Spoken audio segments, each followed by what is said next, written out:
बंदी छोड़ सतगुरु रामपाल जी परमेश्वर जी की जय हो। भाई और बहनों, पुस्तक भोगेगा अपना किया रे, इस पर वीडियो बनाने की श्रृंखला जारी है। ये पुस्तक करोथा कांड को लेकर सतलोक आश्रम मैनेजमेंट हरियाणा ने अर्थात राष्ट्रीय समाज सेवा समिति के सदस्यों ने लिखी है। और इस पुस्तक को लिखने का तात्पर्य यह है कि बेवजह निर्दोष संत को और उसके भक्तों को सताने की आखिर क्या सज़ा मिलती है। आज हमारा इस पुस्तक पर यह तीसरे नंबर का वीडियो है। पिछली वीडियो में आप जी ने देखा करोथा कांड 2006 के बाद किस तरह से जिन जिन लोगों ने करोथा कांड के ऊपर हमला करने में अपनी भूमिका निभाई थी, कुछ लोग गांव डीगल के थे, कुछ झज्जर के थे, कुछ बागपुर गांव के थे, और उसके बाद कैसे उन परिवारों का सर्वनाश हुआ। तो भाई और बहनों, इसी दिशा में अब हम आगे बढ़ते हैं। इस पुस्तक पर आज हमारा ये तीसरे नंबर का वीडियो है और इस पुस्तक पर वीडियो बनाने का हमारा मकसद है कि हम कुछ शिक्षा ग्रहण कर सकें और निकट भविष्य में किसी भी प्रकार की गलती करने से बचें। तो वीडियो की शुरुआत करें उससे पहले पूज्य गुरुदेव भगवान का जयकारा लगाते हैं। बंदी छोड़ सतगुरु रामपाल जी भगवान की जय हो। परमपिता परमात्मा सारी सृष्टि के रचनहार, कुल मालिक, असंख्य ब्रह्मांडों के स्वामी, जगत गुरु, तीनों लोकों में प्रवेश करके सबका धारण पोषण करने वाले राजाधिराज, आत्माधार, नाथों के नाथ, देवों के देव महादेव, सर्वेश्वर, महेश्वर, मृत्युंजय, अजरो अमर, आदि अनादि सनातनी प्रभु, जगत पिता जगदीश्वर, श्री श्री 1008 की उपाधि के वास्तविक अधिकारी, अकाल मूर्त शब्द स्वरूपी राम वासुदेव, सर्वगतम ब्रह्म, परम पूज्य, प्रथम पूज्य, परम संत, परम पुरुष, परम धनी, परम दयालु, सत्य कबीर, हक्का कबीर, अल्लाहु कबीर, अल्लाहु अकबर, बाखबर, अल्लाह ताला, जगत के तारणहार, जगत के मुक्तिदाता, जगत के जगन्नाथ, हारे के सहारे, हिंदुओं के राम, मुसलमानों के अल्लाह, सिखों के वाहिगुरु, ईसाइयों के मसीह, दया के सागर दयानिधि, करुणा के सागर करुणानिधि, स्वयंभू परिभू, संकट मोचन, कष्ट हरण, मंगल करण, दुख भंजन, अविगत कबीर, निर्विकार निर्विषम परमात्मा, अलय अलेख सतगुरु, आदि अनादि सतगुरु, असली मर्यादा पुरुषोत्तम, असली राम, असली कृष्ण, असली घनश्याम, असली मुरारी, राजाओं के राजा, महाराजाओं के महाराजा, शहंशाहों के शहंशाह, सम्राटों के सम्राट, भगवानों के भगवान, अल्लाहों के अल्लाह, प्रभुओं के प्रभु, मसीहाओं के मसीह, सच्चे वाहिगुरु, बाबाओं के बाबा, पीरों के पीर, सेठों के सेठ, जगत सेठ, सावड़सा सेठ, सर्वगुण संपन्न, अनंत कोटि कलाओं के स्वामी, अनंत कोटि ब्रह्मांड के नायक, योगियों में महायोगी, ध्यानियों में महाध्यानी, सिद्धों में परम सिद्ध, ज्ञानियों में तत्वज्ञानी, ब्रह्मज्ञानी, महाज्ञानी, परम ज्ञानी, सर्वश्रेष्ठ ज्ञानी, विज्ञानी, युवा कबीर, समर्थ कबीर, असमवात, अमित ओजा, सच्चे रहनुमा, करीम अल्लाह, सुभान अल्लाह, दुनिया के अंतिम पैगंबर, 8 सितंबर 1951 से गांव धनाना, जिला सोनीपत, हरियाणा, भारतवर्ष की पावन भूमि पे प्रकट रियल कल की भगवान श्री नारायण साकार हरि, श्री बाबा साहेब, नूर अनंत परमात्मा, सच्चे दरवेश, सच्चे बाखबर, संत श्रोमणी सतगुरु रामपाल जी परमेश्वर जी के चरण कमल में साध संगति से जुड़े हुए देश विदेश से आप और हम सभी सत्सेवक भाई बहनों का अनंत कोटि दंडवत प्रणाम। तो भाई और बहनों, पिछली वीडियो में हमने इस पुस्तक भोगेगा अपना किया रे, हमने पढ़ा कि किस प्रकार से करोथा कांड के समय कुछ गांव वालों ने आर्य समाजी जो आचार्य हैं उनके बहकावे में आकर सतगुरु रामपाल जी का विरोध किया, भक्तों के साथ में बदतमीजी की। सतगुरु रामपाल जी को बेवजह 21 महीने रोहतक की सुनारिया जेल में रहना पड़ा, भक्तों को भी व्यर्थ में यातनाएं सहन करनी पड़ी। और उसके बदले में किस प्रकार से आगे चलकर कर्म फल के तहत उन तमाम गांव वालों ने आने वाले समय में अपना सर्वनाश करवाया। किसी का बेटा अकाल मौत मरा, किसी की बेटी, किसी की पत्नी, तो स्वयं भुगत भुगत कर तड़फ तड़फ कर मरा। अब पुस्तक का लेखक कह रहा है कि भाई देखो, तमाम गांव वाले बुरे नहीं हैं, जिन जिन लोगों ने गलतियां की हैं उन्होंने सज़ा पाई है, लेकिन हमारा मकसद पूरे गांव को दोष देने का नहीं है। सतलोक आश्रम करोथा के आसपास गांव के सभी व्यक्ति बुरे नहीं। इस पुस्तक में ये जानकारी देकर हम किसी का अपमान नहीं करना चाहते, हम सतर्क करना चाहते हैं कि आप परमात्मा से डरो, शुभ कर्म करो। हम मानते हैं कि डिग्गल, करोथा तथा बागपुर तथा आसपास के गांव के सभी व्यक्ति बुरे नहीं हैं। कुछ व्यक्ति ही दुष्ट हैं जो अन्य को गुमराह करके अपराध करा रहे हैं। गांव डिग्गल का मांगेराम पुत्र पृथ्वी एक बैड एलिमेंट है। यह औरों को भिड़ाकर स्वयं पीछे खिसक जाता है। करोथा आश्रम पर आक्रमण कराने तथा गांव डिग्गल के भोले भालों को शराब पिलाकर झगड़े के लिए उकसाने में इस व्यक्ति की अहम भूमिका रही, परंतु इसको और इसके परिवार के किसी सदस्य को कहीं खरोच तक नहीं आई। कारण यह है कि यह औरों को आगे करके स्वयं भाग जाता है। पुस्तक का लेखक क्या कह रहा है कि ये जो मांगेराम नाम का व्यक्ति है ना गांव करोथा का, ये क्या करता है, ये और व्यक्तियों को भिड़ाकर, भ्रमित करके, उकसाकर आगे कर देता है और खुद पीछे खिसक जाता है, जिस कारण से इस व्यक्ति पर अभी तक कोई खरोंच नहीं आई है। लेकिन भाइयों और बहनों, बात ऐसी नहीं है। चाहे खुद आगे आकर गलती करो, चाहे किसी दूसरे को उकसाकर गलती करवाओ, दोष बराबर है। मेन कारण क्या है, अभी इस व्यक्ति के पुण्य कर्म अधिक हैं पूर्व जन्मों की भक्ति के, और जिस दिन इस व्यक्ति के पाप का घड़ा भरेगा, इसके पुण्य नष्ट होंगे। और पुण्य नष्ट उस समय ज़्यादा होते हैं जब कोई व्यक्ति भक्तों और संतों के साथ में बेवजह ईर्ष्या करता है। तो अभी इस व्यक्ति मांगेराम के पास में पूर्व जन्म की भक्ति के कारण संचित किए गए पुण्य बाकी हैं, जिस कारण से अभी इसके ऊपर कोई विशेष खरोच नहीं आ रही है। ठीक इसी प्रकार भाइयों और बहनों, सतलोक आश्रम मैनेजमेंट हरियाणा वालों को, सतगुरु रामपाल जी के कलयुगी परिवार वालों को हम साध संगति से जुड़े सत्सेवक भाई बहन सूचित करना चाहते हैं कि ठीक इसी प्रकार वर्तमान में आप सतलोक आश्रम के मुख्य लोगों को जो विशेष दिक्कत नहीं आ रही है, परेशानियां नहीं आ रही है, बरवाला कांड में विशेष भूमिका निभाने के बावजूद भी, और बाकी लाखों की संगत बेचारी अकाल मौत मर रही है। हजारों की संख्या में भगत इसार की तारीखों पर जाने वाले अकाल मौत मरे। अपने घर पर बैठे भगत हजारों की संख्या में अकाल मौत मर रहे हैं। क्यों? क्योंकि आप सतलोक आश्रम वालों ने उनकी तमाम प्रकार की मर्यादाएं तुड़वा रखी हैं।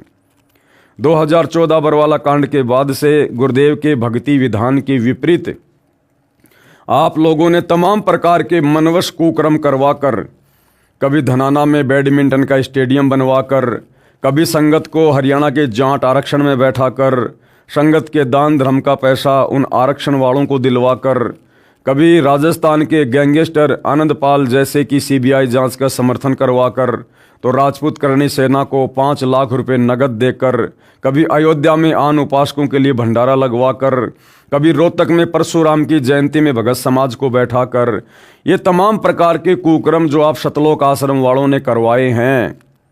लेकिन फिलहाल आप सतलोक आश्रम के मुख्य लोगों पर कोई समस्या नहीं आ रही है और संगत की दुर्गति हो रही है।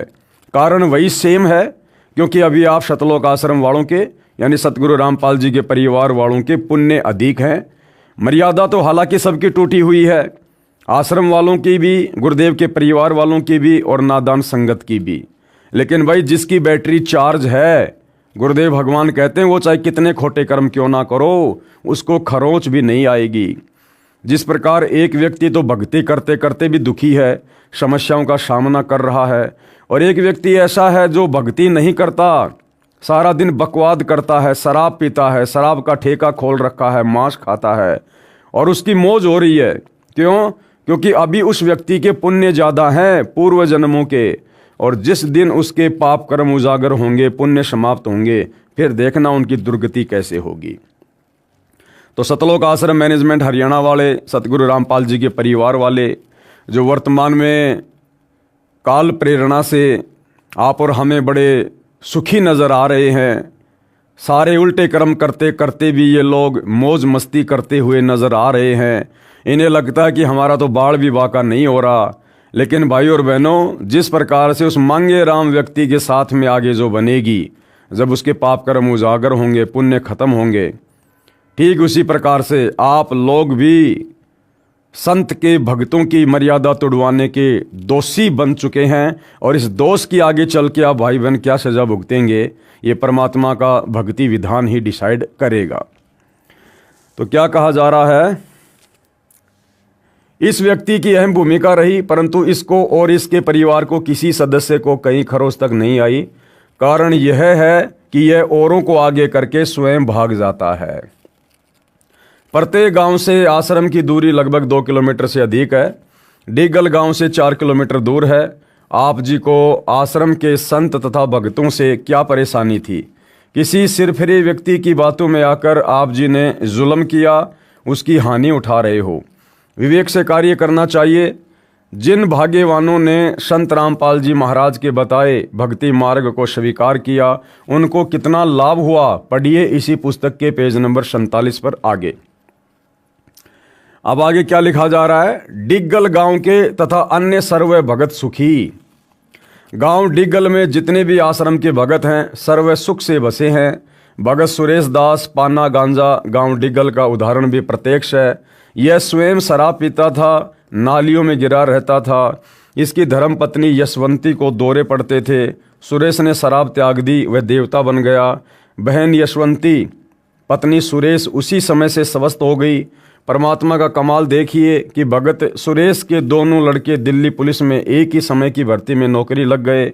एक पैसा नहीं लगा। गांव वालों ने कहा कि कितने रुपए दिए रिश्वत के? भगत ने कहा, मेरे पास पैसा देने को कहाँ है, हमारे सतगुरु रामपाल जी महाराज की कृपया से परमात्मा कबीर जी ने दया की है। ये बात गांव वालों के गले नहीं उतरी। डिगल गांव के भगत निर्विकार तथा अन्य सर्व भगत सुखी जीवन जी रहे हैं। संत रामपाल जी महाराज को विश्व के उद्धार के लिए परमात्मा ने भेजा है। परमात्मा ने नहीं भेजा, सतगुरु रामपाल जी स्वयं ही परमात्मा है। ये लेखक की अपनी ज्ञानहीनता है। जो विरोध कर रहे हैं वे बाद में रोया करेंगे। संत रामपाल जी महाराज सामान्य व्यक्ति नहीं है, ये परमात्मा के भेजे अवतार हैं। कृपया प्रमाण इसी पुस्तक के पेज नंबर 72 से 124 पर भविष्यवाणियां जो सत्य सिद्ध हो रही हैं। आगे लेखक क्या लिखता है, करोथा गांव में किए का फल मिला। यानी जिस प्रकार से डिग्गल गांव वालों को संत सताने की सजा मिली, भक्तों को सताने की सजा मिली, बागपुर गांव वालों को संत व भगत सताने की सजा मिली, उसी प्रकार करोथा गांव के लोगों को क्या दंड मिला। करोथा गांव के व्यक्ति अधिकतर अपने काम तक सीमित हैं। उनको आर्य समाज के लोगों ने भ्रमित किया। अधिकतर व्यक्ति फिर भी निष्पक्ष रहे। कुछ दुष्ट टाइप के व्यक्ति, शराबी, कबाबी, अपराधी किस्म के व्यक्तियों ने ही दुष्ट आचार्यों का साथ दिया और शतलोक आश्रम करोथा पर आक्रमण करने के लिए आर्य समाजियों के साथ गए, जो पुलिस के साथ मुठभेड़ में घायल हुए। उनको हरियाणा सरकार ने 50-50 हज़ार रुपये इनाम दिया। 12 जुलाई 2006 के करोथा कांड के 2-3 महीनों के पश्चात पप्पू पुत्र सूबे के परिवार के 7 सदस्य दुर्घटना में मरे। उस जीप दुर्घटना में करोथा गांव के 16 व्यक्ति आश्रम के पास मर गए। मरने वालों में 7 तो एक ही परिवार के थे। जो घायल जीवित बचे थे वे रोहतक के PGI-MS अस्पताल में दाखिल करवाए गए। वहां पर एक भगत अपने रिश्तेदार से मिलने गया था। जो घायल हुए थे वे बता रहे थे कि जीप जब आश्रम से आधा किलोमीटर थी, नहर से पार होते ही आश्रम स्पष्ट दिखाई देता है। किसी यात्री ने पूछा कि यह सामने क्या है। उसी समय मरने वाले संत रामपाल जी महाराज को गालियां देने लगे। 20 सेकंड के पश्चात धमाका हुआ। केवल वही व्यक्ति मरे जो बुरी बुरी गालियां संत जी को दे रहे थे। गांव के भक्तों ने बताया कि ये सभी मरने वाले आश्रम की बहन बेटियों को बहुत बुरा कहते थे।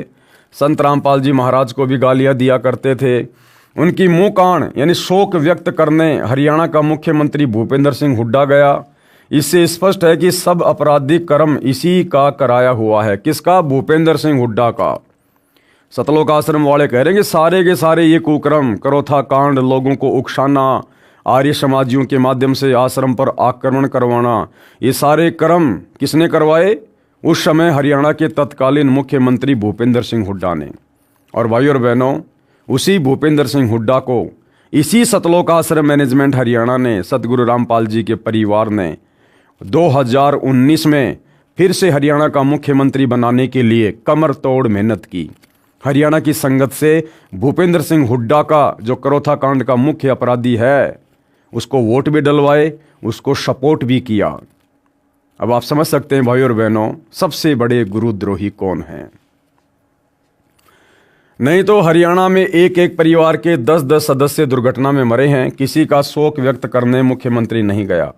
तो उस दुर्घटना में घायल हुए थे, उनमें से एक भोगल नाम का अपराधी तो पागल हो गया, पैर खराब हो गए, 2.5 वर्ष तक भुगत कर मरा। करोथा गांव का एक नसीन नाम का नाई भी आश्रम के संत तथा भक्तों को बहुत गालियां देता था, उसी दुर्घटना में टांग के चोट लगी, 2.5 वर्ष भुगत कर मरा।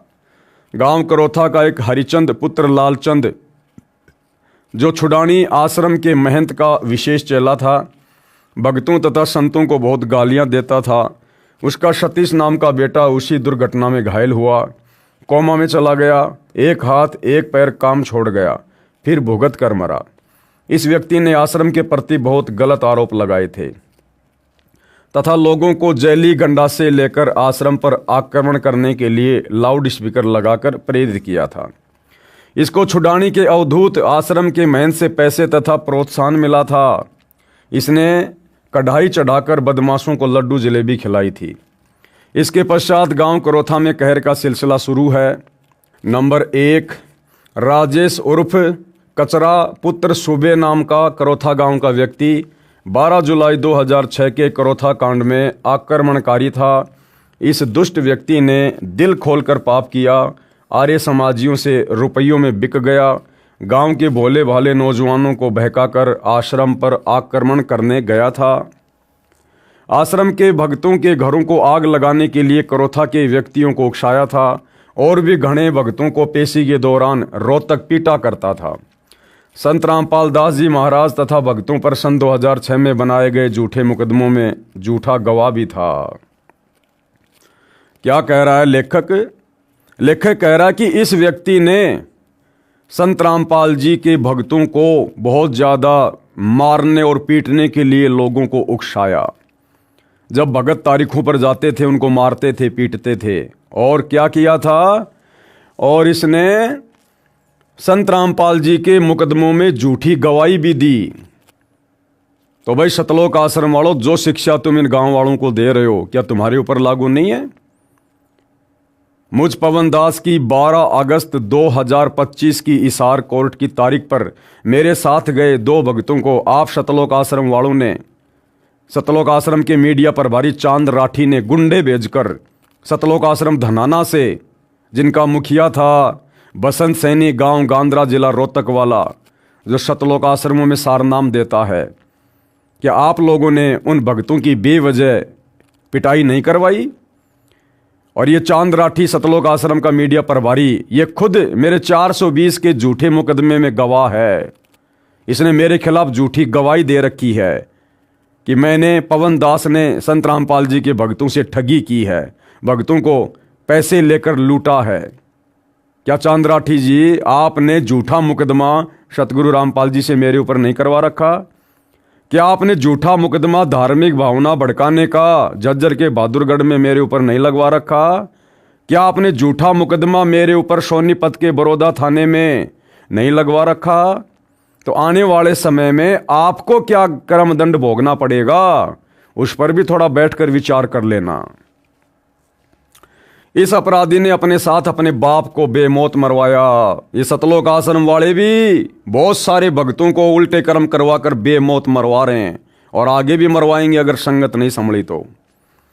तथा स्वयं भी बेमौत मारा गया। इसने किसी की बहन बेटी को बुरा भला कहा था, उसी के प्रतिशोध में कुछ हथियारबंद लोगों ने कचरे के घर पर आकर ही गोली मार दी।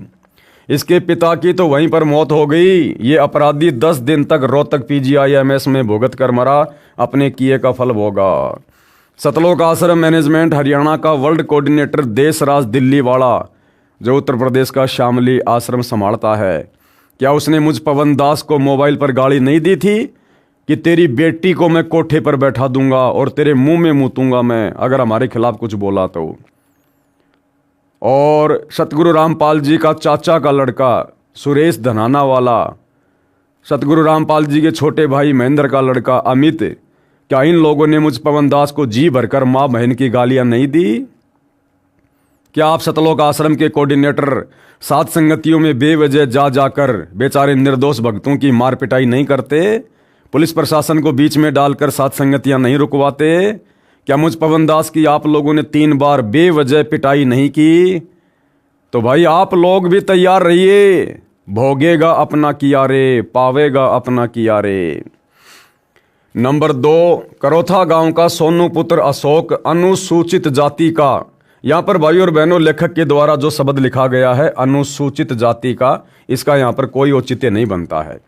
जिसने करोथा आश्रम पर 12 जुलाई 2006 को आक्रमण किया, पुलिस मुठभेड़ में घायल हुआ, हरियाणा सरकार से 50,000 रुपये इनाम प्राप्त हुआ, वह दोषी बाद में फांसी पर लटक कर मरा, अपने किए पाप का कर्म भोगा।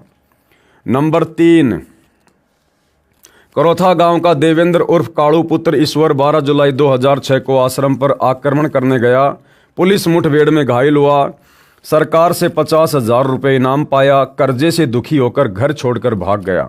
पता नहीं कहाँ मरा है या जीवित है, 5 वर्ष से लापता है। वह भक्तों और संत रामपाल जी महाराज को बहुत गालियां देता है। आगे नंबर 6, करोथा गांव का जय भगवान पुत्र गरीबा नाम का आदमी पहले संत रामपाल जी महाराज का शिष्य था।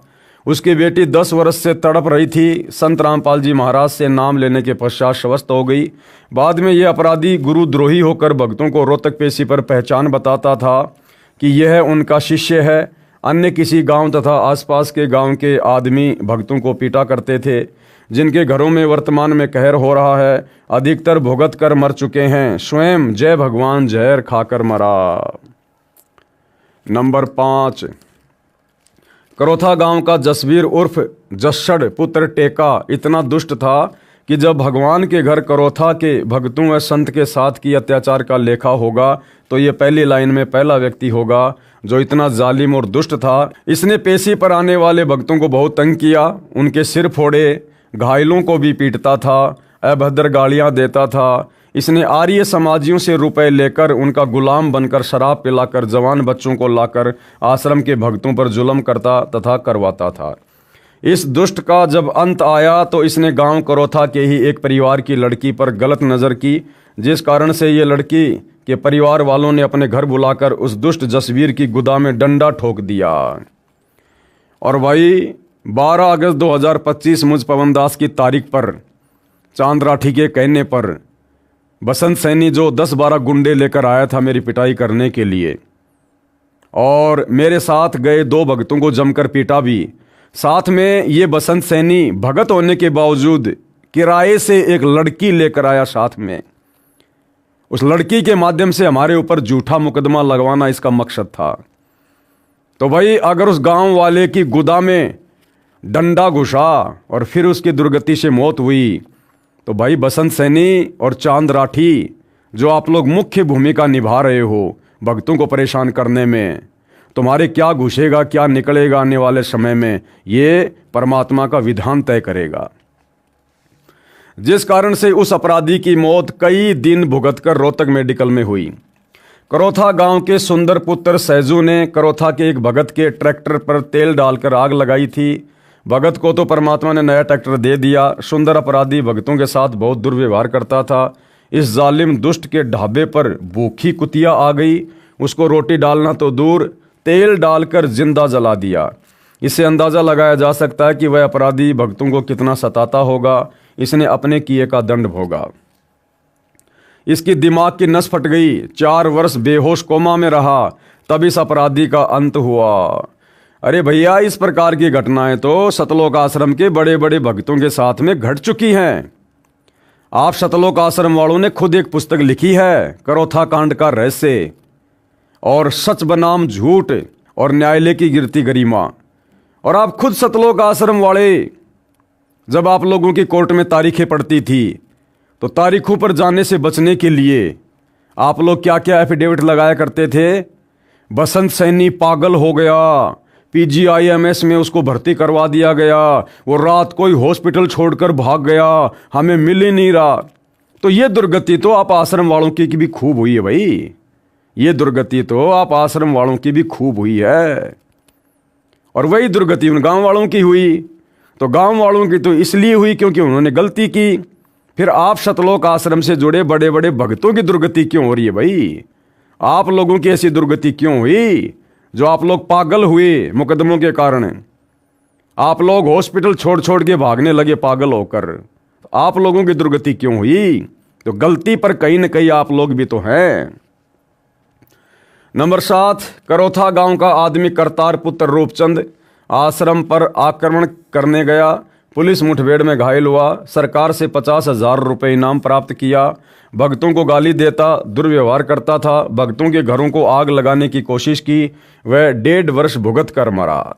और सतलोक आश्रम वालों, जब दिल्ली में साथ संगति थी, आप सतलोक आश्रम वालों ने दिल्ली पुलिस को पैसे देकर शराब पिलाकर और बीच भोग की आरती में तुम लोगों ने अपने गुरु की भोग की आरती भी पूरी नहीं होने दी। परमात्मा की फोटोएं नीचे गिरा दी, ज्योति नीचे गिरा दी, हलवा नीचे गिरा दिया, और बीच आरती में तुम सतलोक आश्रम वालों ने पुलिस के माध्यम से बेचारे भोले भाले सात संगति वाले भक्तों को मारना और पीटना शुरू किया, और मार मार कर उनको वहां से भगा दिया। और कुछ भक्तों को साथ में पुलिस ले गई और पुलिस ने बेरहमी से तुम लोगों के कहने पर उन भक्तों को पीटा। तो आने वाले समय में तुम्हारे साथ क्या होगा भैया? परमात्मा समदृष्टि है, पक्षपात नहीं करता, भोगेगा अपना किया रे। गांव करोथा का पाड़े पुत्र ओमल भक्तों को तंग करता था, आश्रम जाने से रोकता था, आर्य समाजियों से रुपए लेकर जुल्म कर रहा था। 2 वर्ष पश्चात जहर की गोलियां खाकर मरा। नंबर 9, नरेश पुत्र धर्म सिंह काठमंडी रोहतक, इसकी पत्नी पागल थी, रोहतक पागल वार्ड में दाखिल थी। लड़की के मामा जी ने संत रामपाल जी महाराज से उपदेश ले रखा था। वे उस लड़की को संत रामपाल जी महाराज के पास लेकर गए, वह तुरंत स्वस्थ हो गई। नरेश तथा उसकी पत्नी ने नाम लिया, सुख का जीवन जीने लगे। करोथा कांड के पश्चात गुरुद्रोही हो गया, गुरु जी को गालियां देने लगा। पाखंडी मधु परमहंस रांजड़ी जम्मू वाले नकली संत से नाम ले लिया। 2 वर्ष पश्चात किसी के घर चिनाई का कार्य करने गया था, छत से गिरकर मर गया। करोथा गांव जिला रोहतक में 10-15 दिन में मौत हो जाना आम बात है। जिला रोहतक के करोथा गांव में मौत का कहर शेष पढ़ें 166 नंबर पेज पर। अब इसके बाद भाई और बहनों दूसरा गांव है गांव बरहाना में मौत का कहर। यानी गांव बरहाना के जिन जिन लोगों ने 2006 के करोथा कांड में अपनी जैसी भी भूमिका निभाई, उसके तहत आने वाले समय में कर्म फल के तहत उनको क्या क्या सजा भोगनी पड़ी। आर्य समाजी आचार्यों का बोया बीज कहां तक हानि कर सकता है, भोले व्यक्ति अब भी नहीं समझ पा रहे हैं। किस कारण से गांव में कहर टूट रहा है। जवान जवान व्यक्ति कोई जहर खाकर मर रहा है, कोई दुर्घटना के कारण मर रहा है, कोई फांसी लगाकर मर रहा है। ठीक इसी प्रकार 2014 बरवाला कांड के बाद सबसे पहले तो सतलोक आश्रम मैनेजमेंट हरियाणा ने, सतगुरु रामपाल जी के परिवार ने सतलोक आश्रम बरवाला में बरवाला कांड का बीज बोया। और बरवाला कांड के बाद आज वर्तमान 2025 तक लगातार जिस प्रकार से ये लोग संगत से मर्यादा तोड़वा रहे हैं, राजनीतियां कर करके, झूठा समाज से भाईचारा निभा के, और जो बीज इन लोगों ने बो दिया है, और भाई और बहनों किसी से छुपा हुआ नहीं है। आज वर्तमान में सतगुरु रामपाल जी की संगत पर जिस प्रकार से कहर टूट रहे हैं, सार नाम प्राप्त भक्तों की जिस प्रकार दुर्गति से मौतें हो रही हैं, ये किसी से छुपा हुआ नहीं है। तो आम संगत से भी हम प्रार्थना करते हैं कि भैया कर्म फल तो भोगना पड़ेगा, चाहे गलत काम करो, चाहे गलत काम करने वाले का साथ दो। इसलिए संगत अगर बचना चाहती है तो भाई इन सतलोक आश्रम वालों का पीछा छोड़ो। गुरुदेव भगवान ने हमें जो ज्ञान दे रखा है, जो भक्ति दे रखी है, घर बैठकर मर्यादा में रहकर अपनी भक्ति करो, जब तक गुरुदेव भगवान अपने मिशन को पूरा करके हिसार जेल से बाहर नहीं आ जाते हैं। कोई फांसी लगाकर मर रहा है, इन्होंने भी आर्य समाजियों के बहकावे में आकर दिल खोलकर संत रामपाल जी महाराज की निंदा की थी, गालियां दी थी। यह कहर तभी समाप्त होगा जब ये लोग परमात्मा के ज्ञान को समझेंगे, और संत रामपाल जी महाराज जी से दीक्षा लेकर भक्ति करेंगे। अरे दीक्षा लेकर भक्ति करने वाले आप सतलोक आश्रम वाले भगत ही अभी तक संत रामपाल जी को नहीं समझे। आप लोग ही अभी तक उनकी मर्यादाओं को ठीक से समझकर ज्ञान को आधार बनाकर भक्ति नहीं कर पा रहे। ये दुनिया भला तुम लोगों के समझाने पर क्या खाक समझेगी। दुनिया के ऊपर उन लोगों के शब्दों का असर होता है जो खुद मर्यादा में रहकर भक्ति करता है और सत्कर्म करता है। आज तुम सतलोक आश्रम वालों ने जिस प्रकार से 2014 बरवाला कांड के बाद कुकर्म करके हिसार जेल में बैठकर अपने गुरु को खून के आंसू रुलवाए हैं, ये किसी से छुपा हुआ नहीं है। तो तुम्हारे शब्दों का असर दुनिया पर भला कैसे होगा। सतगुरु रामपाल जी से दीक्षा लेकर भक्ति करेंगे, जिस कारण से इस जीवन में सुखी होंगे और अगले जीवन में भी सुखी या अच्छी भक्ति करके पूर्ण मोक्ष प्राप्त करेंगे। गांव बरहाना, जिला झज्जर, हरियाणा में मौत के कहर के शिकार हुए नौजवानों की सूची पढ़ें इसी पुस्तक के पेज नंबर 165 पर आगे।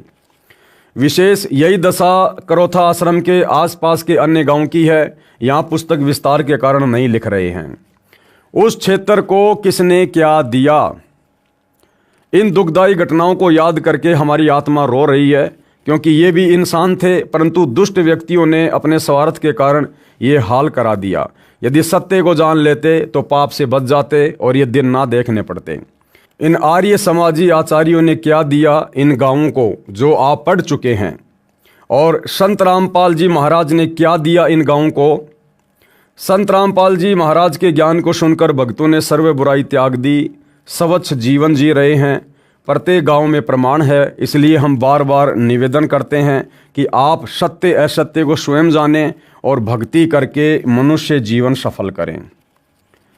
आर्य समाजियों ने शराब पिलाकर अपराध कराए और मासूम लोग मरवाए। तुम सतलोक आश्रम वालों ने भी दिल्ली पुलिस वालों को शराब पिलाकर पैसे देकर साथ संगति में कितने भक्तों की पिटाई करवाई भाई, बताइए। तो कर्म तो आप भी वैसे ही कर रहे हो, और जैसी सजा उन लोगों ने पाई, भाई समय आने पर परमात्मा के दरबार में सजा आप भी पाओगे। आर्य समाजियों ने शराब पिलाकर अपराध कराए और मासूम लोग मरवाए। मृत्यु तो भक्तों की भी होगी, परंतु इस मृत्यु में और जो व्यक्ति पाप कर्म कर रहे हैं उस मृत्यु में बहुत अंतर है। भक्तों ने मनुष्य जीवन का उद्देश्य पूरा किया, मृत्यु के समय परमात्मा के विमान में बैठकर जाएंगे, मोक्ष प्राप्त करेंगे। जो पाप कर्म करके जीवन व्यर्थ करके मरे या मरेंगे, उनको यम के दूत अपराधी की तरह बांध कर ले जाएंगे। कबीर परमेश्वर ने कहा है, कबीर आए हैं सो जाएंगे, राजा रंक फकीर, एक विमान में चढ़ चले एक बंध्या जात जंजीर। आश्रम से चोरी करने वाले पुलिस वालों का सर्वनाश। यानी करोथा कांड के बाद में करोथा आश्रम से कुछ पुलिस वालों ने लेखक के अनुसार चोरियां की है। उन चोरी करने वाले पुलिस कर्मियों का आगे चलकर क्या हाल हुआ है लेखक बयां कर रहा है। सतलोक आश्रम करोथा को सरकार ने अपने कब्जे में लेकर सुरक्षा के लिए पुलिस छोड़ दी। एक रणधीर नाम का पुलिस वाला गांव हथवाला, जिला जिंद का रहने वाला डीएसपी का गनमैन था। डीएसपी आश्रम के सर्वे एसी तथा अन्य कीमती सामान ले गया। उस कार्य में रणधीर ने पूरा सहयोग दिया था तथा रणधीर स्वयं एक ट्रक लोहे के सामान का भरकर ले गया। उसका एक मित्र पुलिस वाला था जिसके परिवार ने संत रामपाल जी महाराज से उपदेश ले रखा था। रणधीर गनमैन ने अपने मित्र से एक दिन के लिए ट्रैक्टर मांगा। कारण बताया कि आश्रम से माल ले जाऊंगा। उसने अपने पुत्र से कहा कि तेरे अंकल को ट्रैक्टर दे देना। लड़का संत रामपाल जी महाराज का शिष्य था। जब उस भगत बच्चे को पता चला तो कहा कि आप हमारे पिता के मित्र हैं, हम आपकी सर्व मदद कर सकते हैं, परंतु इस महापाप में सहयोग नहीं दे सकते। और अंकल कान खोलकर सुन ले, तुम उस आश्रम से एक पेचकस भी मत ले जाना, नहीं तो सर्वनाश को प्राप्त हो जाओगे। परंतु उसको काल उठा रहा था। उसने किराए पर ट्रक लिया, एक ट्रक सामान आश्रम से चोरी करके ले गया। उसने करोथा आश्रम से एक ट्रक सामान के भरकर बेचकर रुपए लिए। 6 महीने पश्चात वह अपराधी पुलिस वाला रणधीर जहर की गोली खाकर मौत को प्राप्त हुआ तथा डीएसपी का इकलौता पुत्र विष खाकर मर गया। उसकी लड़की का पति मर गया, दूसरी जगह विवाह किया, फिर वह लड़की मर गई। स्वयं शुगर का मरीज है, पैर का अंगूठा तथा उंगली गलकर कट गई। गरीबदास जी ने अपनी अमृतवाणी में कहा है कि परमात्मा उन दुष्ट लोगों को चुन चुन कर मारता है जो भक्तों तथा संतों को दुखी करते हैं। अन्य और भी बहुत सारे प्रमाण हैं, यहाँ पुस्तक विस्तार को देखते हुए नहीं लिख रहे, समझदार को संकेत पर्याप्त है। भाई करोथा कांड के समय तो करोथा गांव के आसपास के लोगों ने, पुलिस वालों ने संत रामपाल जी को जो दुखी किया उसका कारण अलग था, क्योंकि उन लोगों ने आश्रम से चोरी करी, झूठे मुकदमे लगाए, संत जी के खिलाफ झूठी गवाही दी, लोगों को उकसाया। तो उन लोगों ने तो इस प्रकार से संत रामपाल जी को दुखी किया, तंग किया, परेशान किया, और आने वाले समय में उन्होंने सजा भी पाई। अब 2014 बरवाला कांड में सबसे बड़ी भूमिका सतलोक आश्रम मैनेजमेंट हरियाणा की। भक्तों को काले कपड़े पहनाकर कमांडो बना दिया, संत रामपाल जी के झूठे आदेशों की आड़ में पुलिस वालों से लड़ने मरने के लिए खड़ा कर दिया। और 2014 बरवाला कांड के बाद से संत रामपाल जी की तमाम मर्यादाओं को तुड़वाते हुए आज संगत को संत रामपाल जी से कोसों दूर कर दिया है।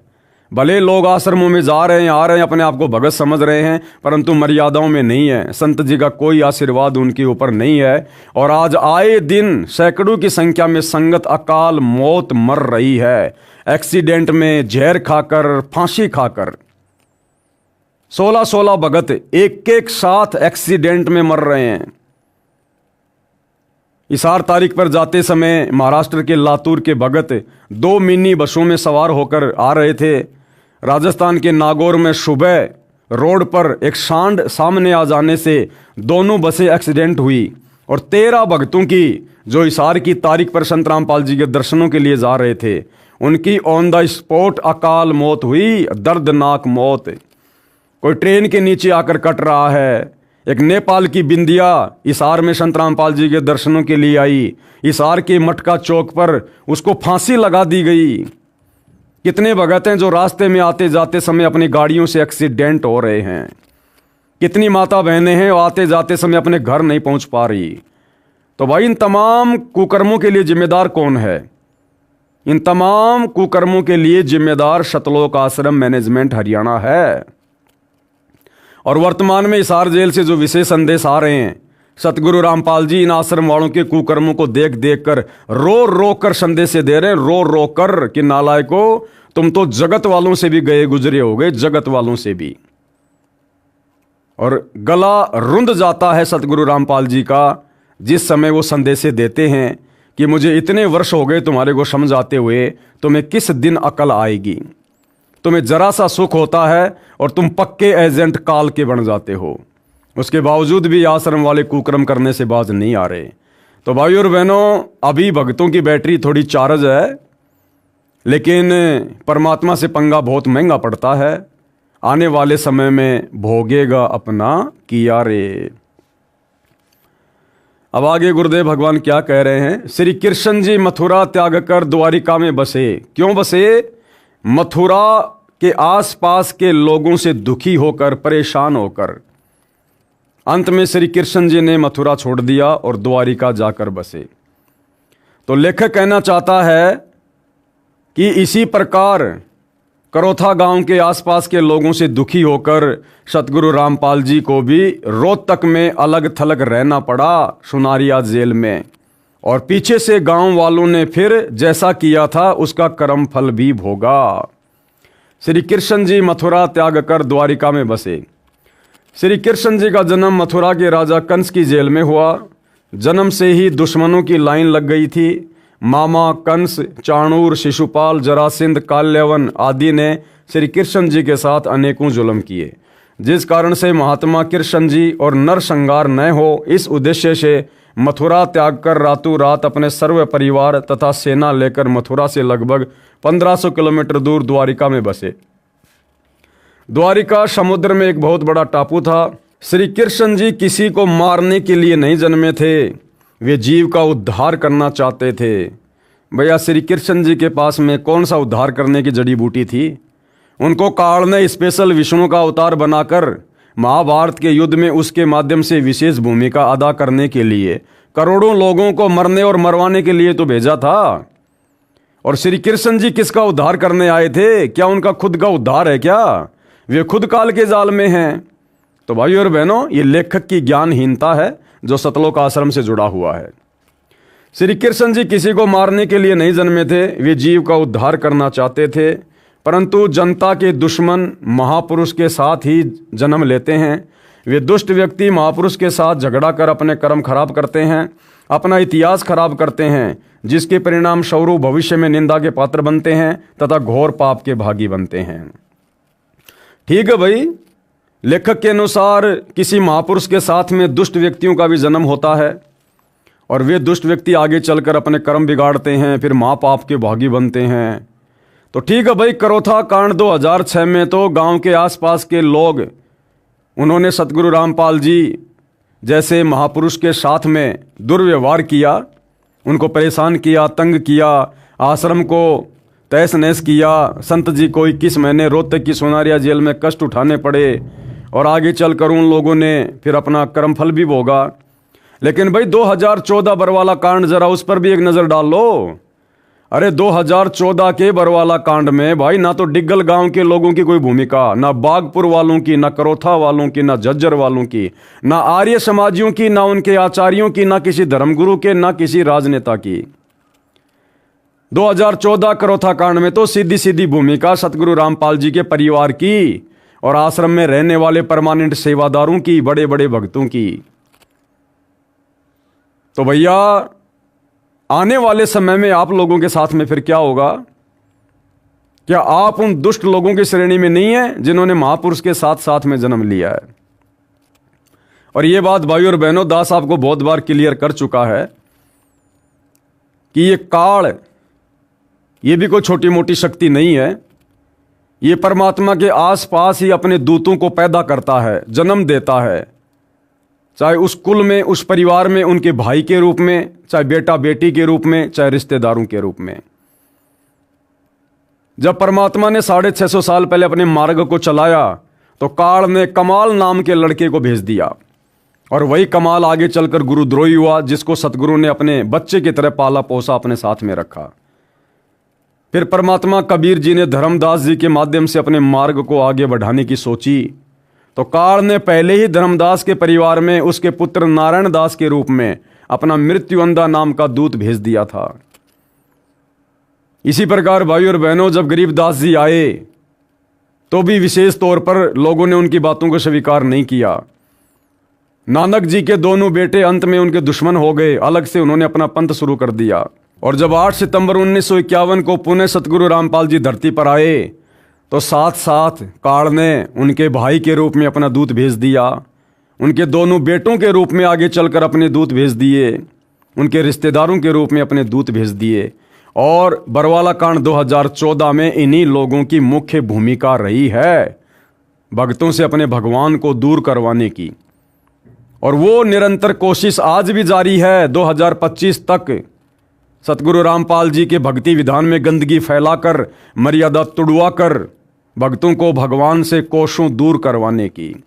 तो भाई आने वाले समय में भोगेगा अपना किया रे। श्री कृष्ण भगवान के मथुरा से चले जाने के पश्चात वहाँ के जालिम लोगों ने अपनी विजय मानी तथा लड्डू बांटे थे। आज इतिहास गवाह है कि श्री कृष्ण तो पूजे हुए तथा विरोधियों का नाम कितनी नफरत से लिया जाता है। ठीक ये इतिहास करोथा कांड करके कुछ दुष्ट लोगों ने दोहरा दिया। कलयुग में इन दुष्ट व्यक्तियों के नाम कंस रावण की श्रेणी में आएंगे, जिन्होंने संत रामपाल जी महाराज के साथ जुल्म करके करोथा आश्रम खाली करवा कर मिठाई बांटी थी। और वही बरवाला कांड करवाने में जिन जिन लोगों की भूमिका रही है, फिर उनका नाम कौन सी लिस्ट में आएगा आने वाले समय में? कंस वाली में या रावण वाली में? हरियाणा के मुख्यमंत्री भूपेंद्र सिंह हुड्डा का भी काला इतिहास बनेगा।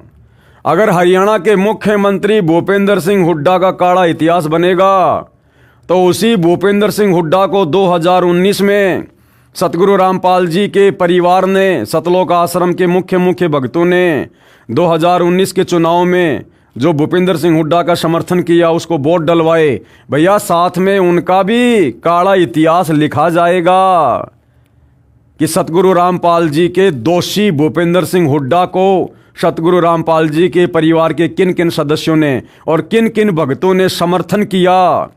क्योंकि भगवान के दुश्मन का समर्थन करने वाला कौन? काल का दूत। तो आने वाले समय में सतगुरु रामपाल जी के परिवार का नाम भी इसी लिस्ट में होगा जिस लिस्ट में भूपेंद्र सिंह हुड्डा का होगा। लेखक के अनुसार भूपेंद्र नाम से हुई घृणा, इसी तरह आने वाले समय में सतगुरु रामपाल जी के परिवार से भी लोगों को घृणा हो जाएगी। फिलहाल संगत की आंखें बंद हैं, लेकिन हमेशा नहीं रहेगी, कभी न कभी तो ज्ञान का प्रकाश होगा। और जिस दिन वो तत्व ज्ञान अंगड़ाई लेगा, यही संगत जो आज तुम्हारे झूठे आदेशों पर, झूठे पीले पर्चों पर एआई से बनाई गई सतगुरु रामपाल जी के नकली ऑडियो वीडियो पर विश्वास करके अंधी होकर तुम्हारे पीछे चल रही है, सारे कुकर्म कर रही है, अपनी मर्यादा तोड़वा रही है, साथ में जेल में बैठे अपने गुरु को दुखी कर रही है। आने वाले समय में जब इस संगत की बुद्धि ऑन होगी, सच्चाई का पता चलेगा, तो भैया तुम्हारे साथ में क्या होगा सतलोक आश्रम वालों। भूपेंद्र नाम से हुई घृणा। एक 12 वर्षीय लड़के ने 15 अगस्त 2013 को संत रामपाल जी महाराज से कहा कि गुरुदेव जी मेरा नाम बदल दो। संत जी ने पूछा कि वर्तमान में क्या नाम है। लड़के ने कहा भूपेंद्र। मैं इस कलंकित नाम को रखना नहीं चाहता जिस नाम के व्यक्ति ने कंस से भी बढ़कर अत्याचार किया। ये कहकर बच्चे की आंखों में आंसू आ गए, क्योंकि 10 जुलाई 2006 को वह सत्संग सुनने के लिए अपनी माता तथा पिताजी के साथ करोता आश्रम में जा रहा था। डेगल गांव के कुछ दुष्ट लोगों ने उन तीनों को बुरी तरह से पीटा, बच्चे को छीनकर जमीन पर पटक दिया। वहीं पर पुलिस भी बहुत संख्या में खड़ी थी। जब पुलिस वालों से उसके पिता ने शिकायत की तो पुलिस वाले हंसने लगे। एक नेक पुलिस वाले ने कहा कि भगत वापस चला जा, ये सारा जुल्म मुख्यमंत्री भूपेंद्र करा रहा है, नहीं तो इनकी क्या मजाल ये मुट्ठी भर लोग उधमस उतार दें। जुल्म कर रहे हैं, हमारी आत्मा भी रो रही है। आपसे पहले तो इन्होंने बहुत सी बहन बेटियों के साथ सरेआम अभद्र बर्ताव किया है, उनके आभूषण भी छीन लिए, किराए के पैसे भी नहीं छोड़े, रोते हुए जान बचाकर भागे हैं। उस दिन से उस बच्चे को ये बात घर कर गई थी। उस दिन से वो रोते हुए घर चले आए थे। संत जी के जेल से आने के पश्चात ही मिल पाए थे। संत रामपाल जी महाराज ने कहा बेटा नाम बुरा नहीं होता, काम बुरा होता है। अपराधी से नफरत नहीं करनी चाहिए, अपराध से नफरत करनी चाहिए। जो जैसा करेगा उसका फल परमात्मा अवश्य देगा। अपना किया भोगना पड़ता है। ऐसे अत्याचार की कथा सुनकर कलेजा मुंह को आता है। क्या भूपेंद्र सिंह हुड्डा तथा ऐसे जालिम व्यक्ति सुखी रह सकेंगे? कभी नहीं। भगवान के घर देर है अंधेर नहीं। तो सतलोक आश्रम वाले क्या लिख रहे हैं भाइयों और बहनों कि सतगुरु रामपाल जी ने उस बच्चे से किया कि बेटा अपराधी से नफरत मत करो, अपराध से नफरत करो और किसी के साथ लड़ाई झगड़ा नहीं करना। समय आने पर अपना किया अवश्य भोगेंगे। फिर भैया मुझ पवन दास का मुकदमा हिसार कोर्ट में चल रहा है। समय आने पर जज इंसाफ करेगा कौन सही है कौन गलत है। फिर तुम सतलोक आश्रम वाले गुंडों की भांति मुझ पवन दास पर हमला क्यों करते हो? जान से मारने की कोशिश क्यों करते हो भाई? अपने गुरु की बातों पे अमल करो ना। आर्य समाजियों का हथियार उन्हीं पर चला। ऐसे ही इन सतलोक आश्रम वालों के हथियार जो वर्तमान में ये यूज कर रहे हैं घटिया तरीके, ये इन्हीं के ऊपर चलेंगे, इन्हीं के ऊपर। आर्य समाजियों का हथियार उन्हीं पर चला। 12 मई 2013 को फिर से जुल्म किया गया। परमात्मा ने ऐसी माया फेरी जो मुख्यमंत्री भूपेंद्र सिंह आर्य समाजी अपने ग्रुप के व्यक्तियों आचार्यों को पूरा सहयोग देकर आश्रम के अनुयायियों को परेशान किया करता था। उसी का सुदर्शन चक्कर उसी पर चल गया। 18 फरवरी 2013 को श्री भूपेंद्र सिंह हुड्डा मुख्यमंत्री हरियाणा को पता चला कि सर्वोच्च न्यायालय ने करोथा आश्रम ट्रस्ट को सौंपने के आदेश दे दिए।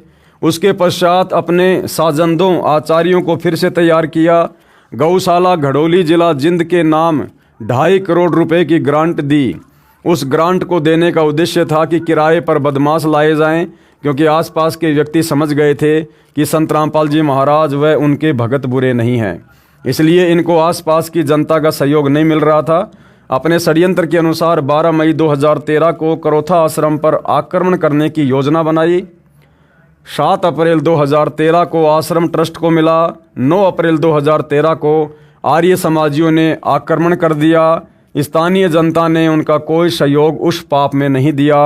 उस दिन अगली योजना बनाकर आने का कहकर चले गए, जिस कारण से बदमाशों को किराए पर लाए। 12 मई 2013 को करोथा आश्रम में उपस्थित भक्तों को मारने के लिए करोथा गांव में इकट्ठे हुए बदमाश भी उनके साथ थे।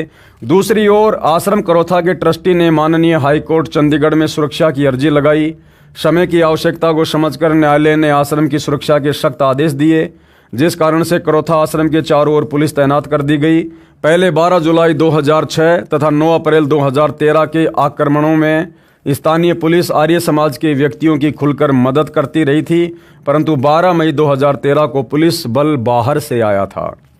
स्थानीय पुलिस अधिकारियों ने आर्य समाजियों को कह रखा था कि आप पहले पुलिस पर आक्रमण करना, पुलिस भाग जाएगी, परंतु कोर्ट के आदेश 10 मई 2013 को हुए थे, जिस कारण से उन उपद्रवियों को पता नहीं चला कि अब पुलिस भाग नहीं सकती, जिस कारण से अपनी पूर्व योजना अनुसार गांव करोथा के बस स्टैंड के पास रोहतक झज्जर रोड पर आश्रम से लगभग 1.5 किलोमीटर दूर स्कूल में आक्रमणकारियों को रोकने के लिए तैनात पुलिस पर आक्रमण कर दिया। पुलिस ने भी जवाब में कार्रवाई की, जिसमें एक करोथा गांव की औरत प्रोमिला सहित 3 उपद्रवियों की जाने गई। बहुत सारे घायल हुए, पुलिस वाले भी बहुत संख्या में घायल हुए। कमाल की बात है कि जैसे झूठे मुकदमे जुलाई 2006 में संत रामपाल जी महाराज व भक्तों पर बनाए थे, उसी तर्ज पर 12 मई 2013 को भी प्रोमिला नाम की औरत की हत्या का झूठा मुकदमा संत रामपाल जी महाराज तथा भक्तों पर बना दिया। जबकि सारा भारत टीवी पर देख रहा था, लाइव देख रहा था कि एक प्रोमिला नाम की औरत जो करोथा गांव की है, उस समय 3 की मौत पुलिस मुठभेड़ में हुई। वीडियो में वह प्रोमिला लाठी लेकर पुलिस से लड़ रही है, वह करोथा आश्रम से 1.5 किलोमीटर दूर मरी थी। जबकि संत रामपाल जी महाराज सतलोक आश्रम बरवाड़ा में 10, 11, 12 मई 2013 का पूर्व निर्धारित सत्संग कर रहे थे। बरवाला जिला हिसार में है, करोथा गांव से लगभग 100 किलोमीटर दूर है। अब जांच में संत रामपाल जी महाराज को निर्दोष पाया गया। दोनों प्रशासन तथा आर्य समाजी जो संत रामपाल जी महाराज तथा उनके भक्तों पर कहर ढाया करते थे, 12 मई 2013 को आपस में कट मरे। मुख्यमंत्री हरियाणा श्री भूपेंद्र सिंह हुड्डा ने संत रामपाल जी महाराज से प्रार्थना की, अपनी सरकार बचाने की गुहार लगाई। बिना शर्त सतलोक आश्रम करोथा खाली कर दिया गया, परंतु आश्रम पर हमारा कब्जा रहेगा, ऐसा ही हुआ। आश्रम पर ट्रस्ट का ताला लगाया गया। भगत समय समय पर आश्रम की सफाई करके आते हैं। सुरक्षा सरकार की जिम्मे है। यदि संत रामपाल जी महाराज ये परोपकार नहीं करते तो आश्रम को किसी कीमत पर सरकार खाली नहीं करवा सकती थी, क्योंकि सर्वोच्च न्यायालय के आदेश अनुसार करोथा आश्रम प्राप्त हुआ था। मिलिट्री भी आश्रम की सुरक्षा के लिए पहुंच गई थी, परंतु संत मान बढ़ाई नहीं चाहते, जनता की भलाई चाहते हैं। ये अनमोल कार्य महान संत ही कर सकते हैं। आश्चर्य की बात है कि मुख्यमंत्री श्री भूपेंद्र सिंह हुड्डा ने इतने बड़े परोपकार का भक्तों तथा संतों को क्या प्रतिफल दिया। कभी ये भी नहीं पूछा कि आप दुखी हो या सुखी हो। धन्यवाद करने का भी काम नहीं, परंतु हम तो उस विधान का पालन करते हैं, नेकी कर कुएं में डाल, जो बुरा करेगा उसका होगा बुरा हाल। भूपेंद्र सिंह हुड्डा का सुदर्शन चक्कर उसी पर चला। एक बार दुर्वासा ऋषि ने निर्दोष भगत अम्बरीश को मारने के लिए सुदर्शन चक्कर छोड़ा था। भगत अम्बरीश के चरण छूकर सुदर्शन चक्कर दुर्वासा ऋषि को मारने के लिए चल पड़ा। दुर्वासा ऋषि भागकर भगवान विष्णु जी के पास गया, परंतु विष्णु जी ने कहा कि तेरी जान अम्बरीश ही बख्श सकता है। उसी से क्षमायाचना कर दुर्वासा ऋषि ने वापस आकर भगत अम्बरीश के चरण पकड़कर अपनी गलती का एहसास किया, क्षमायाचना की। तब वह सुदर्शन चक्र शांत हुआ तथा दुर्वासा ऋषि की जान बची। इसी प्रकार 12 मई 2013 को मुख्यमंत्री भूपेंद्र सिंह अपनी देख रेख में सर्वे ऑपरेशन करा रहा था। जब देखा कि मेरे ही दोनों दायां बायां हाथ आर्य समाजी तथा पुलिस आपस में लड़ मरे तथा विरोधी पार्टियों के व्यक्तियों ने आर्य समाजियों का साथ दे दिया, भूपेंद्र की सरकार एक टांग पर खड़ी हो गई। तब मुख्यमंत्री हेलीकॉप्टर में बैठकर युद्ध को देखता हुआ यूपीए अध्यक्ष सोनिया के पास दिल्ली गया। सोनिया जी ने उसे गृह मंत्री भारत सरकार के पास भेज दिया। गृह मंत्री ने कहा कि संत रामपाल जी से क्षमायाचना कर, तभी तेरी सरकार बच सकती है। तब 13 मई 2013 को मध्यस्थ के माध्यम से यह सर्व कार्य सरल हुआ। अरे भैया, उदाहरण दे रहे हो राजा अम्बरीश का और दुर्वासा का, तो भैया दुर्वासा ऋषि तो अपनी जान बचाने के लिए डायरेक्ट राजा अम्बरीश के चरणों में गया था और पैर पकड़कर माफी मांगी थी। फिर तुम सतलोक आश्रम वालों ने भूपेंद्र सिंह हुड्डा की बात किसी मीडिएटर के माध्यम से क्यों सॉल्व की भाई? अगर उसने जुल्म किया था तो डायरेक्ट उसको संत रामपाल जी के चरणों में जाने देते। लेकिन भूपेंद्र सिंह हुड्डा को फिर भी अपनी गलती का एहसास नहीं था और वो संत रामपाल जी के चरण में पड़ना, माफी मांगना अपनी बेइज्जती मानता था। लेकिन ये सतलोक आश्रम वाले बीच में जो मीडिएटर हैं, जो मध्यस्थ हैं, ये हैं मान बढ़ाई के भूखे, और इन लोगों ने बीच में ही मामला रफा दफा कर दिया।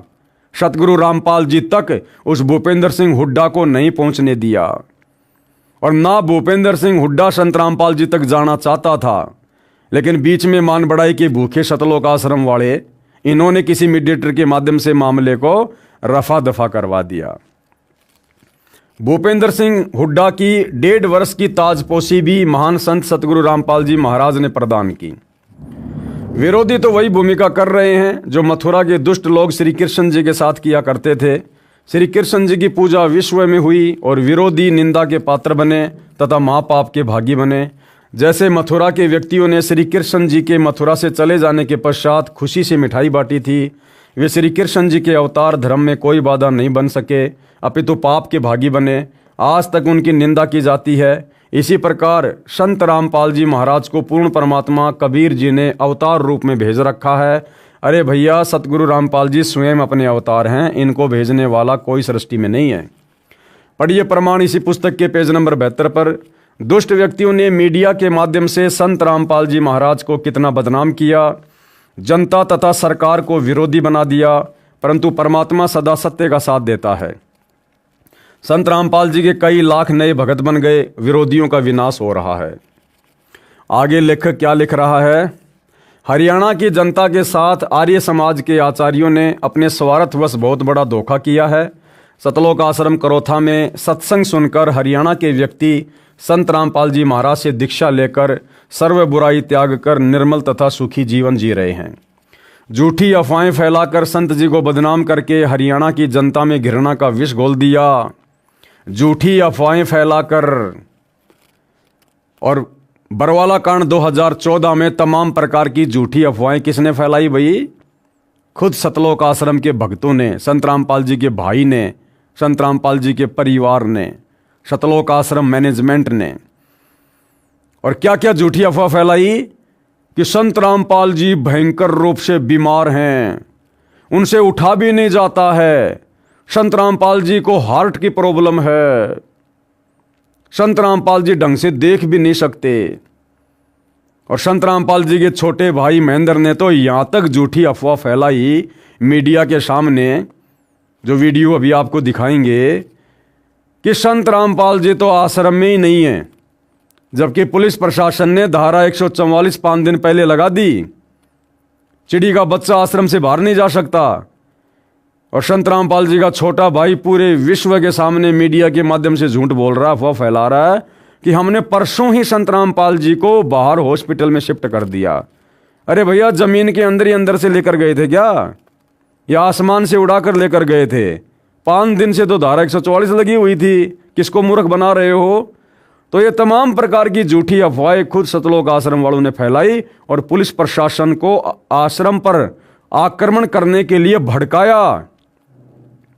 अब भाई, सतगुरु रामपाल जी का भाई अगर इस प्रकार का बेबुनियादी बयान देगा कि संत रामपाल जी आश्रम में नहीं है, तो पुलिस प्रशासन और क्या करेगा कि भाई फिर गए कहां संत रामपाल जी, कौन से रास्ते से गए? तो खुद पुलिस वालों को संत रामपाल जी के परिवार ने आश्रम पर आक्रमण करने के लिए उकसाया। ये देखिएगा छोटा सा वीडियो संत रामपाल जी के भाई महेंद्र का। और फिर पूरी दुनिया ने देखा, 2 दिन बाद में सतगुरु रामपाल जी उसी आश्रम से पुलिस वालों के साथ उनकी गाड़ी में बैठकर पंचकुला गए मोहाली मेडिकल करवाने के लिए। देखिएगा। हमारे साथ संत रामपाल जी के भाई महेंद्र दास भी मौजूद हैं। इनसे जानेंगे, महेंद्र दास जी, अचानक से हालात काफी बिगड़ते नजर आ रहे हैं, तो ऐसे तो काफी नुकसान होने की आशंका है। ऐसा हम तो शांतिपूर्ण तरीके से बैठे हैं, अपने आश्रम के अंदर हैं और ये बल प्रयोग करना चाहते हैं, हमें नाजायज तंग कर रहे हैं। लेकिन आश्रम के लोग भी जैसे टकराव की स्थिति में नजर आ रहे हैं, तो क्या कोई बीच का रास्ता नहीं निकल सकता? बीच का तो यही है कि माननीय न्यायाधीश को चाहिए कि अपने पर विचार करे। हमको डकैत नहीं है, इतना बड़ा ये केस नहीं है, एक कोर्ट की अवमानना केस उन्होंने खुद बनाया और खुद सुन रहे हैं, इसमें न्याय की उम्मीद है। लेकिन जिस तरह से पुलिस कह रही है यहाँ तो गिरफ्तारी करनी पड़ेगी क्योंकि हाईकोर्ट के आदेश हैं, तो क्या संत रामपाल आत्मसमर्पण कर सकते हैं? अब वो यहाँ है ही नहीं, तो स्वास्थ्य इलाज करवा रहे हैं, बाहर गए हैं, उनको बाहर शिफ्ट कर दिया हमने परसों। लेकिन क्या वो आत्मसमर्पण करने के लिए तैयार हो जाएंगे? अगर हमारी हाई कोर्ट में बेल कैंसिल करते हैं तो नहीं होंगे, तो नाजायज बेल कैंसिल करने जा रहे हैं। आज उस पर सुनवाई है। अब उस केस का इस अवमानना से क्या लिंक था? ये अवमानना बनाई इसीलिए गई थी कि उस बेल कैंसिल करके अंदर ठोक दें। एक सबसे बड़ा सवाल यही है कि आपका कहना है कि संत रामपाल आश्रम के अंदर मौजूद नहीं है। अगर संत रामपाल आश्रम के अंदर मौजूद नहीं है तो क्यों फिर पुलिस को रोका जा रहा है? पुलिस अगर जाकर के चेक करती है संत रामपाल नहीं होंगे तो पुलिस वापस चली जाएगी। क्योंकि यहाँ कल एसडीएम ने और डीसी ने बताया, एसडीएम आदेश पड़ रहा था कि हमने इसको सील कर लिया है, नाजायज तरीके से सील करने के आदेश दिए, अपने आश्रम को नहीं छोड़े, आश्रम की सुरक्षा के लिए बैठे हैं अब हम। ठीक है जी, ओके। तो ये थे महेंद्र दास, संत रामपाल के भाई हैं और जो आश्रम के प्रवक्ता राज कपूर ने हमसे बात की। इनका कहना है कि आश्रम के लोग किसी भी हाल में पीछे नहीं हटेंगे, यानी कि अगर पुलिस आगे जाएगी तो इनका कहना है कि यह लोग अपनी जान तक देने के लिए तैयार हैं। यानी कि सीधा सीधा कह सकते हैं कि टकराव की स्थिति यहाँ पर पैदा हो चुकी है। अब देखना होगा कि ऐसे हालातों में आखिर इस मामले का निपटारा कैसे होगा, कैसे हाईकोर्ट के आदेश का पालन होगा और कैसे हो पाएगी संत रामपाल की गिरफ्तारी। कैमरामैन सुमित क्लियर के साथ नृपिंदर सिंह ब्राड, एबीपी न्यूज, बरवाला, हिसार। तो भाई और बहनों, करोथा कांड में जिस प्रकार से गांव वालों ने, आर्य समाजियों ने और सरकार ने जो भूमिका निभाई थी, वो सेम टू सेम भूमिका 2014 के करोथा कांड में सतगुरु रामपाल जी के परिवार ने, उनके दोनों बेटों ने, उनके भाई ने, उनके रिश्तेदारों ने और इन तमाम कोऑर्डिनेटरों ने निभाई है। झूठी अफवाहें फैलाकर संत जी को बदनाम करके हरियाणा की जनता में घृणा का विष घोल दिया, जिस कारण से हरियाणा की जनता संत रामपाल जी महाराज से घृणा करने लगी और आश्रम में जाना बंद कर दिया। अनमोल अवसर चूक रहे हैं। ये आचार्य यही चाहते हैं कि किसी तरह जनता संत रामपाल जी महाराज का सत्संग सुनना बंद कर दे, और वही कार्य बरवाला कांड में सतलोक आश्रम वालों ने किया कि लोग संत रामपाल जी का सत्संग ही सुनना बंद कर दें। संत रामपाल जी के विषय में ये आश्रम वाले प्रचार करते हैं कि हमारे गुरुजी कैंसर क्या, चाहे कैंसर का बाप क्यों ना हो, एक बार हमारे गुरुजी से नाम ले लो, छूमंतर हो जाएगा। हमारे गुरुजी मुर्दों को भी जिंदा कर देते हैं, मुर्दों को भी। ऐसी ऐसी बातें ये लोग ज्ञान प्रचार के माध्यम से, पुस्तक प्रचार के माध्यम से समाज में फैला रहे हैं।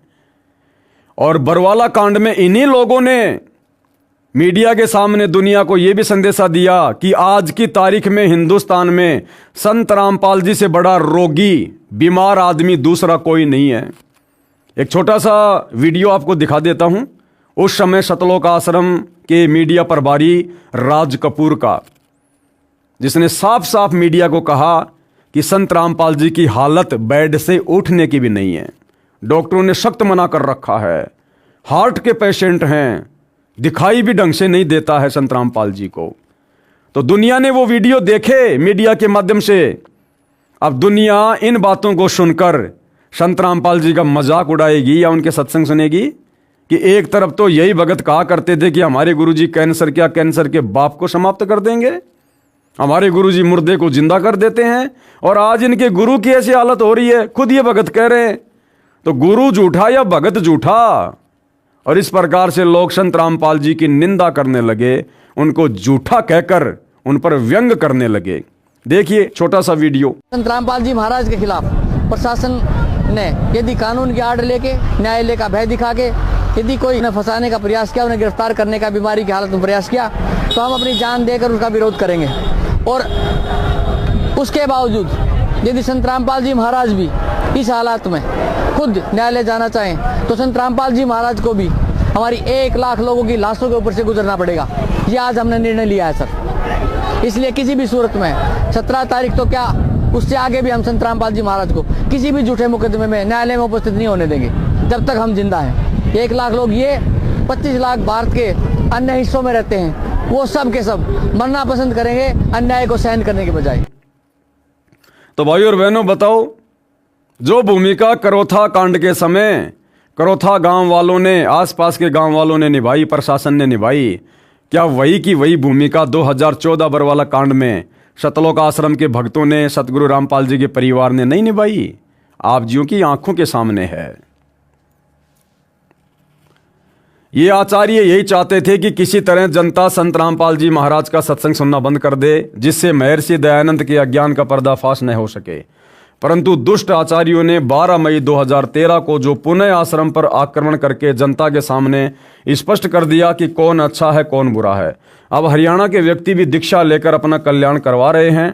दूर देश से आने वाले श्रद्धालुओं की तो गिनती ही नहीं है।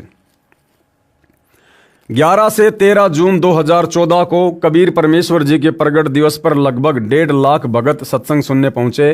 12 एकड़ जमीन में सतलोक आश्रम बरवाड़ा बना है। इसके अतिरिक्त 6 एकड़ जमीन 4 दिन के लिए उधार ली गई। तब संगत को बैठाया। दूसरी ओर विरोधियों का नाश हो रहा है। वो तो भैया समय आने पर अपना कर्मफल सभी भोगते हैं। आप लोग भी जो 2014 बरवाला कांड के दोषी हैं और 2014 से वर्तमान समय तक सतगुरु रामपाल जी की गैर हाजिरी में संगत की मर्यादा तुड़वा कर आप लोग जो और दोषी बन रहे हो, भाई समय आने पर कर्मफल तो आपने भी भोगने पड़ेंगे। आर्य समाजी आचार्यों के पाप का घड़ा भर गया। दयानंद मठ रोहतक पर नाजायज कब्जा किए बैठे आर्य समाजी आचार्यों के 2 गुट बन गए, एक दूसरे से लड़ रहे हैं। पुलिस ने बलदेव गुट की दयानंद मठ के अंदर ही अच्छी पिटाई की, क्योंकि 12 मई 2013 को इन्होंने पुलिस को बेरहमी से मारा था। इसी कारण से पुलिस पहले से ही खपा थी। उस दिन भी इन्होंने पुलिस पर पत्थर मारे थे। आर्य समाजी डर के मारे वृक्षों पर चढ़ गए, वहां से उतार कर पीटे। प्रत्यक्ष दृष्टा ने यह भी बताया कि आचार्य ब्रह्मानंद गाड़ी में घुस गया, वहां से डंडे की खोद मार मार कर पुलिस ने गाड़ी से निकाल कर पीटा। इस प्रकार इन दुष्ट व्यक्तियों पर परमात्मा का चक्कर चल पड़ा। इनकी उल्टी गिनती शुरू हो गई है। 80-85 वर्ष के बूढ़े आर्य समाजी आचार्य तथा शास्त्री की उपाधि वाले जनता को मरने मारने का पाठ पढ़ाते हैं, जबकि ऐसे वृद्ध तो बच्चों को झगड़ा करने से रोकते हैं। देखो सतलोक आश्रम वाले शिक्षा दे रहे हैं उन ज्ञानहीन आर्य समाजी आचार्यों को कि आचार्यों ने तो जनता को अच्छा पाठ पढ़ाना चाहिए, और इन आचार्यों ने जनता के हाथों में डंडे देकर उनको लड़ना झगड़ना सिखाया। अरे भैया 2014 के बरवाला कांड में क्या पाकिस्तान के लोगों ने आकर भोले भाले भक्तों को काले कपड़े पहनकर कमांडो बनाकर पुलिस वालों से लड़ने झगड़ने के लिए तैयार किया था? कौन थे वो लोग? कौन थी राष्ट्रीय समाज सेवा समिति? यही सतलोक आश्रम मैनेजमेंट हरियाणा वाले, सतगुरु रामपाल जी के परिवार वाले। इन्हीं लोगों ने काले कपड़े पहना कर बरवाला कांड के समय भक्तों को कमांडो बनाया, हाथों में हथियार पकड़ाए। एक छोटा सा वीडियो आपको दिखाता हूं भाइयों और बहनों। सतलोक आश्रम के एक अन्य मीडिया प्रभारी राहुल का, जो कि सतलोक आश्रम में जिस समय सतगुरु रामपाल जी सत्संग किया करते थे, वो सत्संगों को रिकॉर्ड करने की सेवा किया करता था। जो व्यक्ति वर्तमान में जमानत पर बाहर है और इन आश्रम वालों ने जो सान न्यूज चैनल खोल रखा है उसमें रिपोर्टर है। इस व्यक्ति ने सरेआम बरवाला कांड के समय मीडिया के प्रश्नों का जवाब देते हुए कहा, जब मीडिया वालों ने कहा कि भैया ये इस प्रकार से जो तुमने कमांडो खड़े कर रखे हैं भक्तों को हाथों में हथियार देके, ये इस प्रकार से बीमार बाबा की तबीयत को कैसे ठीक करेंगे? अरे बाबा अगर बीमार है तो उसके लिए तो भक्तों ने हाथ जोड़ के भगवान से प्रार्थना करनी चाहिए, और भगत तो गुंडे बन के खड़े हुए हैं यहां पर। तो वो व्यक्ति राहुल कहता है कि ये जितने भी व्यक्ति हैं जो डंडे लेकर खड़े हैं काले कपड़े पहनकर, ये संत रामपाल जी के भगत नहीं हैं, ये राष्ट्रीय समाज सेवा समिति के सदस्य हैं। अरे तो राष्ट्रीय समाज सेवा समिति कोई पाकिस्तान की थी क्या? तुम आश्रम वालों ने तो आश्रम के भक्तों को काले कपड़े पहना कर खड़ा किया था। 2010 में सतलोक आश्रम में सतगुरु रामपाल जी के दोनों बेटों ने, उनके भाई ने तो ये संगठन खड़ा किया था, और कह रहा कि ये जितने भी लोग हैं इनके हाथों में पहले भी हथियार नहीं थे, पहले भी इनके हाथों में डंडे थे। तो डंडे भक्तों के हाथों में शोभा देते हैं क्या? डंडा हथियार नहीं होता क्या? डंडा तुम्हारे सर पर मार दिया जाए तो वो काम नहीं करेगा क्या? और कह रहा है कि ये देखिए संत रामपाल जी के भगत नहीं है, ये राष्ट्रीय समाज सेवा समिति के सदस्य हैं। अरे भैया जो संत रामपाल जी का भगत ही नहीं था, फिर ऐसे लोगों को तुमने कमांडो क्यों बनाया? ऐसे लोगों को तुमने कमांडो बनाकर क्यों वहां पर खड़ा किया? भाई विचार करने की बात है। ये सतलोक आश्रम वाले करोथा कांड के दोषियों को ये कहकर धिक्कार रहे हैं कि भाई आर्य समाजी आचार्यों ने किराए से गुंडे लाकर करोथा कांड में आश्रम पर आक्रमण करवाया।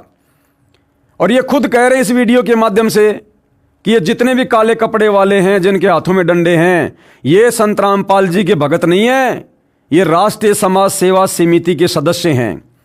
तो भैया जो सतगुरु रामपाल जी का भगत नहीं है वो क्यों अपना सिर फुड़वाने के लिए सतलोक आश्रम में जाकर डंडा लेकर खड़ा होगा? इसका मतलब वो किराए पर लेके आए थे तुम लोग। फिर तुम आश्रम वाले भी तो पुलिस वालों को मरवाने के लिए किराए पर गुंडे लेके आए थे। एक बार ये वीडियो देख लो भाई और बहनों, इनकी सारी काली करतूतें सामने आ जाएंगी, देखिएगा। आखिर हाथ में हथियार उठाकर बाबा के समर्थक बीमार बाबा की तबीयत कैसे ठीक कर सकते हैं? पहले इनके पास हथियार था, अब डंडा क्यों? देखिए, ये संत रामपाल जी महाराज जी के अनुयायी नहीं है सब, ये राष्ट्रीय समाज सेवा समिति के कमांडो हैं। और राष्ट्रीय समाज सेवा समिति के कमांडो यहाँ पर सारे सुरक्षा व्यवस्था देखते हैं। और ये पहले इनके हाथ में, आपने कहा कि पहले इनके हाथ में हथियार थे, अब इनके हाथ में लाठियां हैं। इन सभी के हाथों में पहले भी हथियार नहीं थे, इनके हाथ में पहले भी लाठियां थी। और ये यहाँ पर जो भी कोई अभद्र व्यवहार ना हो, किसी प्रकार का कोई अफरा तफरी का माहौल ना हो, इस तरह से इन्होंने लाठी डंडे यहाँ पर हाथ में। अब बताओ भाई और बहनों, उन आर्य समाजी आचार्यों में और 2014 बरवाला कांड के दोषी सतगुरु रामपाल जी के परिवार वालों में, इन सतलोक आश्रम के भक्तों में भला क्या अंतर है? वो भी किराए के गुंडे लाए और ये आश्रम वाले भी बरवाला कांड में किराए के ही गुंडे लाए थे।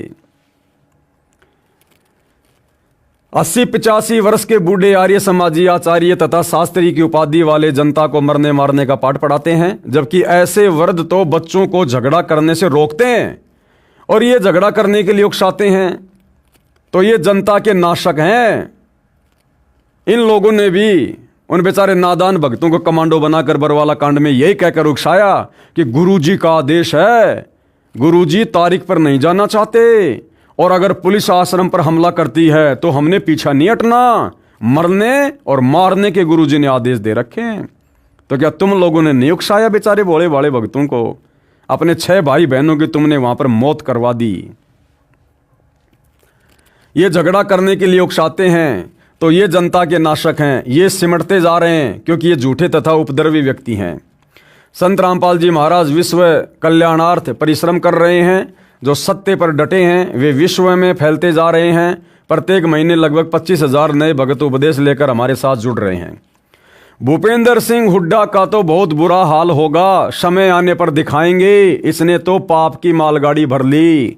भाई और बहनों, ये पुस्तक मैंने नहीं लिखी है, इस पुस्तक का नाम है भोगेगा अपना किया रे। ये पुस्तक बरवाला कांड 2014 से पहले इसी राष्ट्रीय समाज सेवा समिति ने सतलोक आश्रम वालों ने लिखी थी।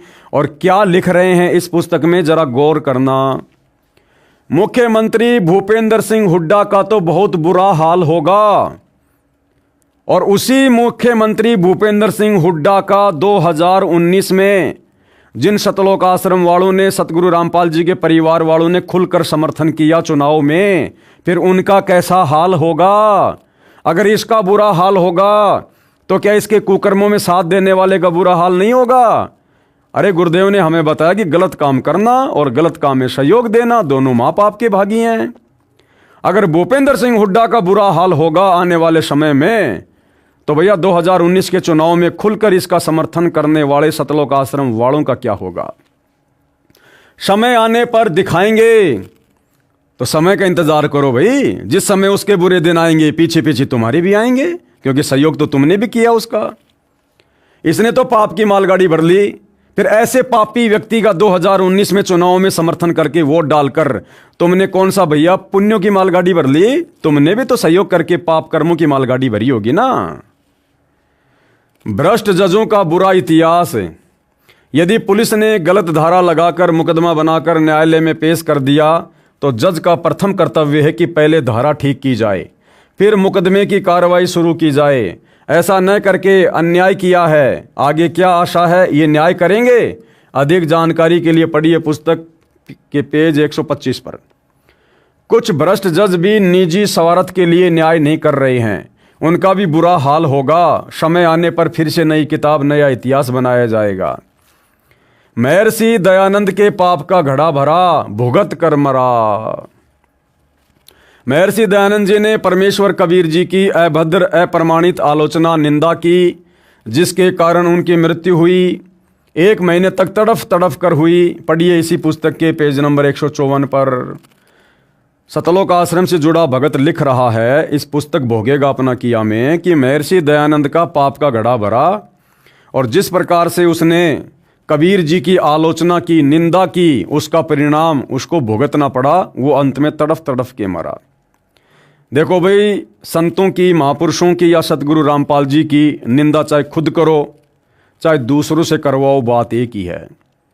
तो सतलोक आश्रम वालों ने 2014 बरवाला कांड के समय सतगुरु रामपाल जी के ज्ञान, विधान और आदेशों के खिलाफ कार्य करते हुए दुनिया में सतगुरु रामपाल जी की निंदा करवाई, थू थू करवाई। भाई सतगुरु रामपाल जी तो भक्तों को सतलोक आश्रम में भगत बनाने के लिए बुलवाते थे, बुराइयां छुड़वा कर एक सज्जन व्यक्ति बनाने के लिए बुलवाया करते थे। सतगुरु रामपाल जी ने तो इन कुकर्म करने वाले हाथों से दान करना सिखाया। फिर बरवाला कांड के समय लठ पकड़ाकर पुलिस वालों को मारने के लिए किसने खड़ा किया? सतगुरु रामपाल जी ने तो इन हाथों से दान धर्म करना सिखाया, इन हाथों से माला पकड़वा कर सुमरण करवाना सिखाया, इन हाथों को जोड़कर अधीन बनने का आदेश दिया।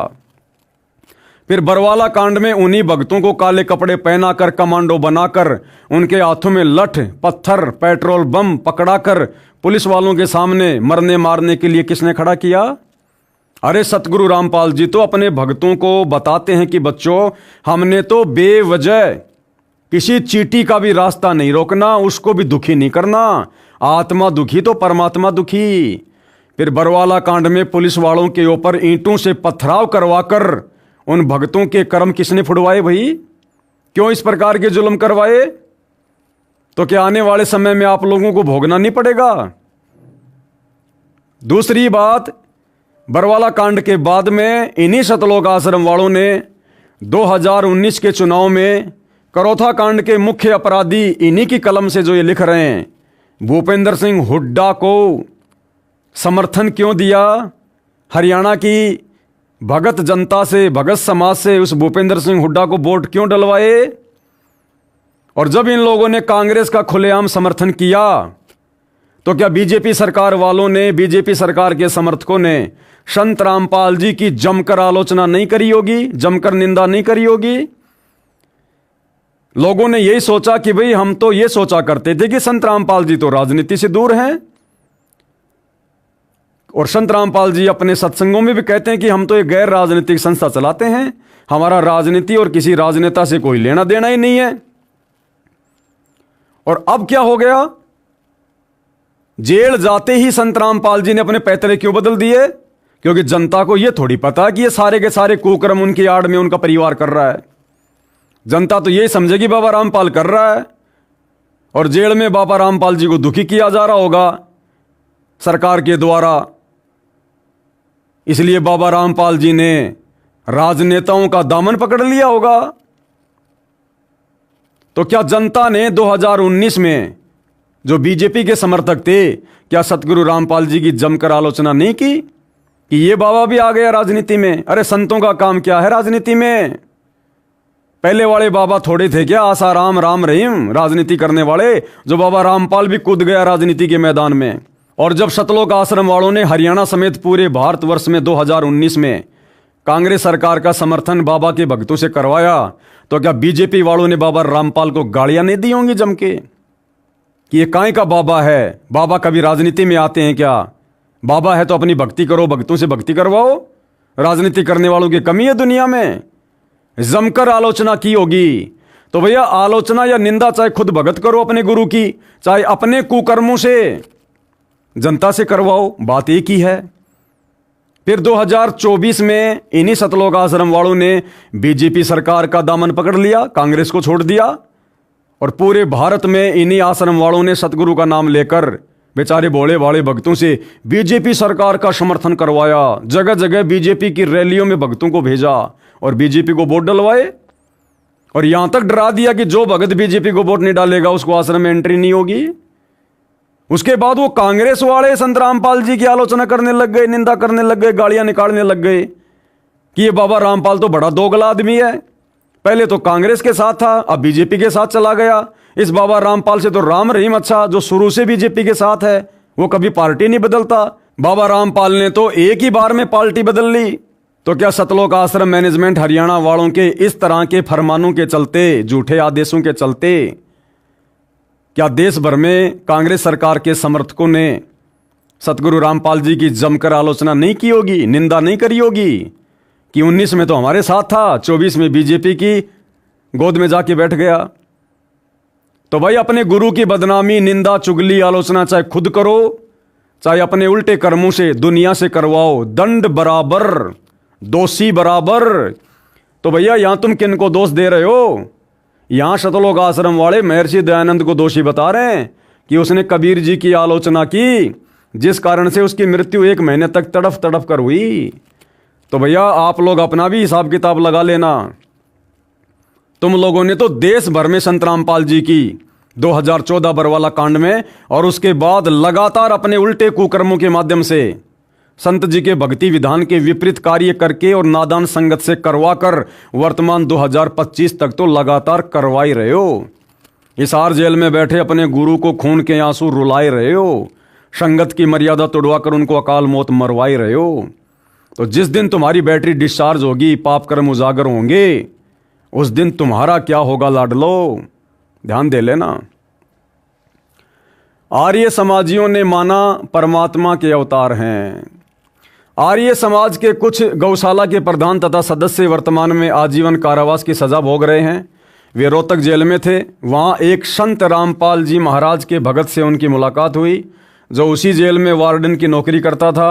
जब उन व्यक्तियों को सच्चाई का पता चला कि संत रामपाल जी महाराज को गलत बदनाम किया है, उन्होंने भी माना कि हमारे से गलती हुई थी, हमने सच्चाई को जाने बिना ही संत जी का विरोध किया।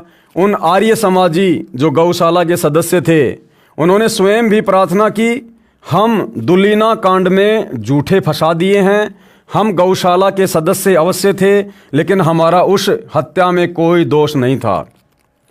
और किस प्रकार से उन लोगों ने जेल में रहते सहते लेखक के अनुसार संत रामपाल जी को ये लेटर लिख कर दिया अपनी जमानत के लिए। सेवा में पूर्ण महात्मा परमात्मा कबीर साहब संत रामपाल महाराज जी विषय जेल आजीवन कारावास से मुक्त कराने हेतु श्रीमान जी निवेदन है कि हम 7 प्राणी जो कि झूठे 302 के मुकदमे में जेल रोहतक में बंद हैं, वह आजीवन कारावास की सज़ा काट रहे हैं। हम 7 आदमी बिना कसूर के जेल में बंद हैं। हमें दुलीना हादसा 2002 में फंसाया गया है। उसमें भीड़ ने चौकी में बंद 5 आदमी जो कि जिंदा गाय की खाल उतार रहे थे, उनको जान से मार दिया था। हम 7 आदमी झज्जर गौशाला के मेंबर हैं, इसलिए पुलिस ने हमें फंसा दिया। केस में केवल पुलिस ही गवाह है, कोई भी अन्य कोई आई विटनेस नहीं है। यहाँ रोहतक जेल में आपके भगत संजय मंदोला ने आपके बारे में बताया कि आप पूर्ण परमात्मा हैं और आपका नाम लेने से हमारे सारे कष्ट दुख दूर होंगे। हम 7 आदमी संजय मंदोला की बात पर विश्वास करके आपसे प्रार्थना करते हैं कि आप हमारी इस प्रार्थना को स्वीकार कर इस दुख की घड़ी में अपने चरणों में लेना। हमें भी पूर्ण विश्वास है कि आप परमात्मा रूप हो और हमें अवश्य कारागार से मुक्त कराओगे। हम सभी परिवार आजीवन आपके ऋणी रहेंगे। हमारी 7 आदमियों की सज़ा झज्जर ADSJ AK जैन की कोर्ट में आगे भी लिखा हुआ है। इसलिए हे संत रामपाल जी, आप परमात्मा स्वरूप हैं, हमें इस झूठे मुकदमे से बरी कराओ। भगत ने उनको राय दी थी कि आप जी स्वयं दीक्षा लो। जब तक आप जेल से बाहर नहीं आते हो तो अपने परिवार के सदस्यों से मुलाकात पर कहो कि वे दीक्षा लेकर भक्ति करें, तब आपकी मदद परमात्मा करेगा, तब आपका छुटकारा हो जाएगा। परंतु किसी कारण से वे ऐसा नहीं कर पाए, जिस कारण से उनको कोई लाभ नहीं मिल सका।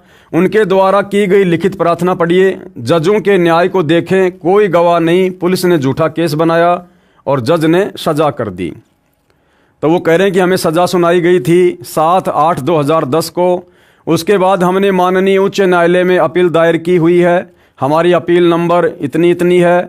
हमारा केस माननीय न्यायाधीश SK मित्तल व MJ पॉल की खंडपीठ में विचाराधीन है। जमानत यानी बेल की भी हमने कोशिश की, लेकिन निराशा ही हाथ लगी।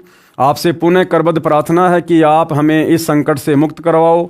हम सातों गांव के आदमी, हमारे प्रिय रिश्तेदार आपके आजीवन आभारी रहेंगे। धन्यवाद। प्रार्थी ये ओम प्रकाश जी, जगबीर जी, सतवीर जी, शिशुपाल जी, रमेश कुमार जी, रणवीर जी, सुबे सिंह जी, ये सातों आदमी हैं।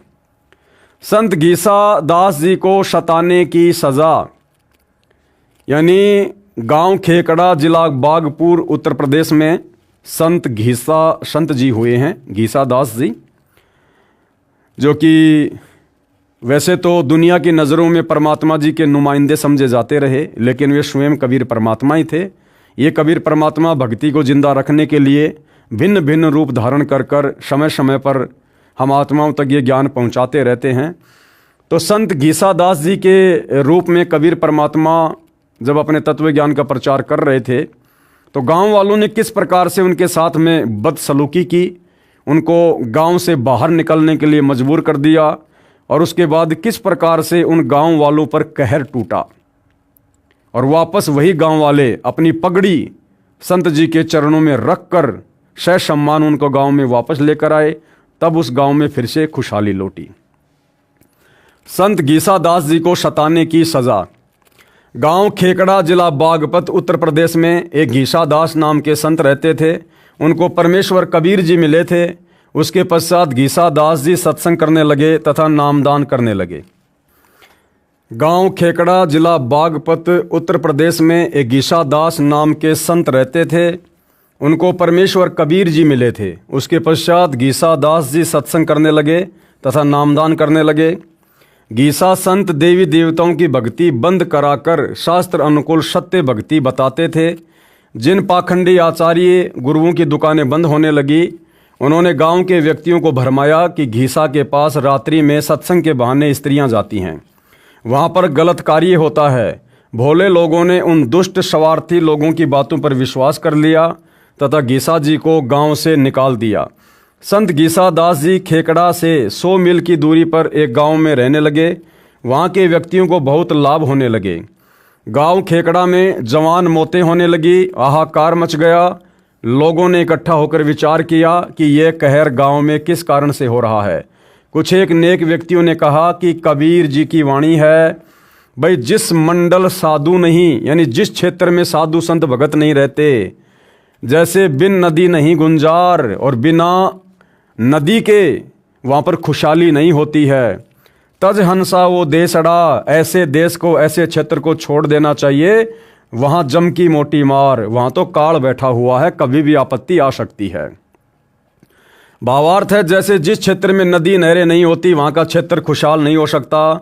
वहाँ बाग बगीचे न होने से भंवरों की गुंजार नहीं होती, अर्थात वह क्षेत्र उज्जड़ होता है। इसी प्रकार जिस क्षेत्र में संत नहीं होता वहाँ पर यम अर्थात बुरी शक्तियों का उपद्रव होता रहता है।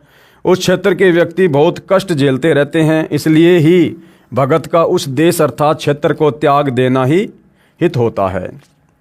भगवान से डरने वाले खेकड़ा गांव के व्यक्ति कह रहे थे कि हमने घीसा भगत को गांव से निकाल दिया, शायद इसी कारण से ये सब दुख गांव पर पड़ा है। परंतु उस बात पर कोई ध्यान नहीं दिया गया।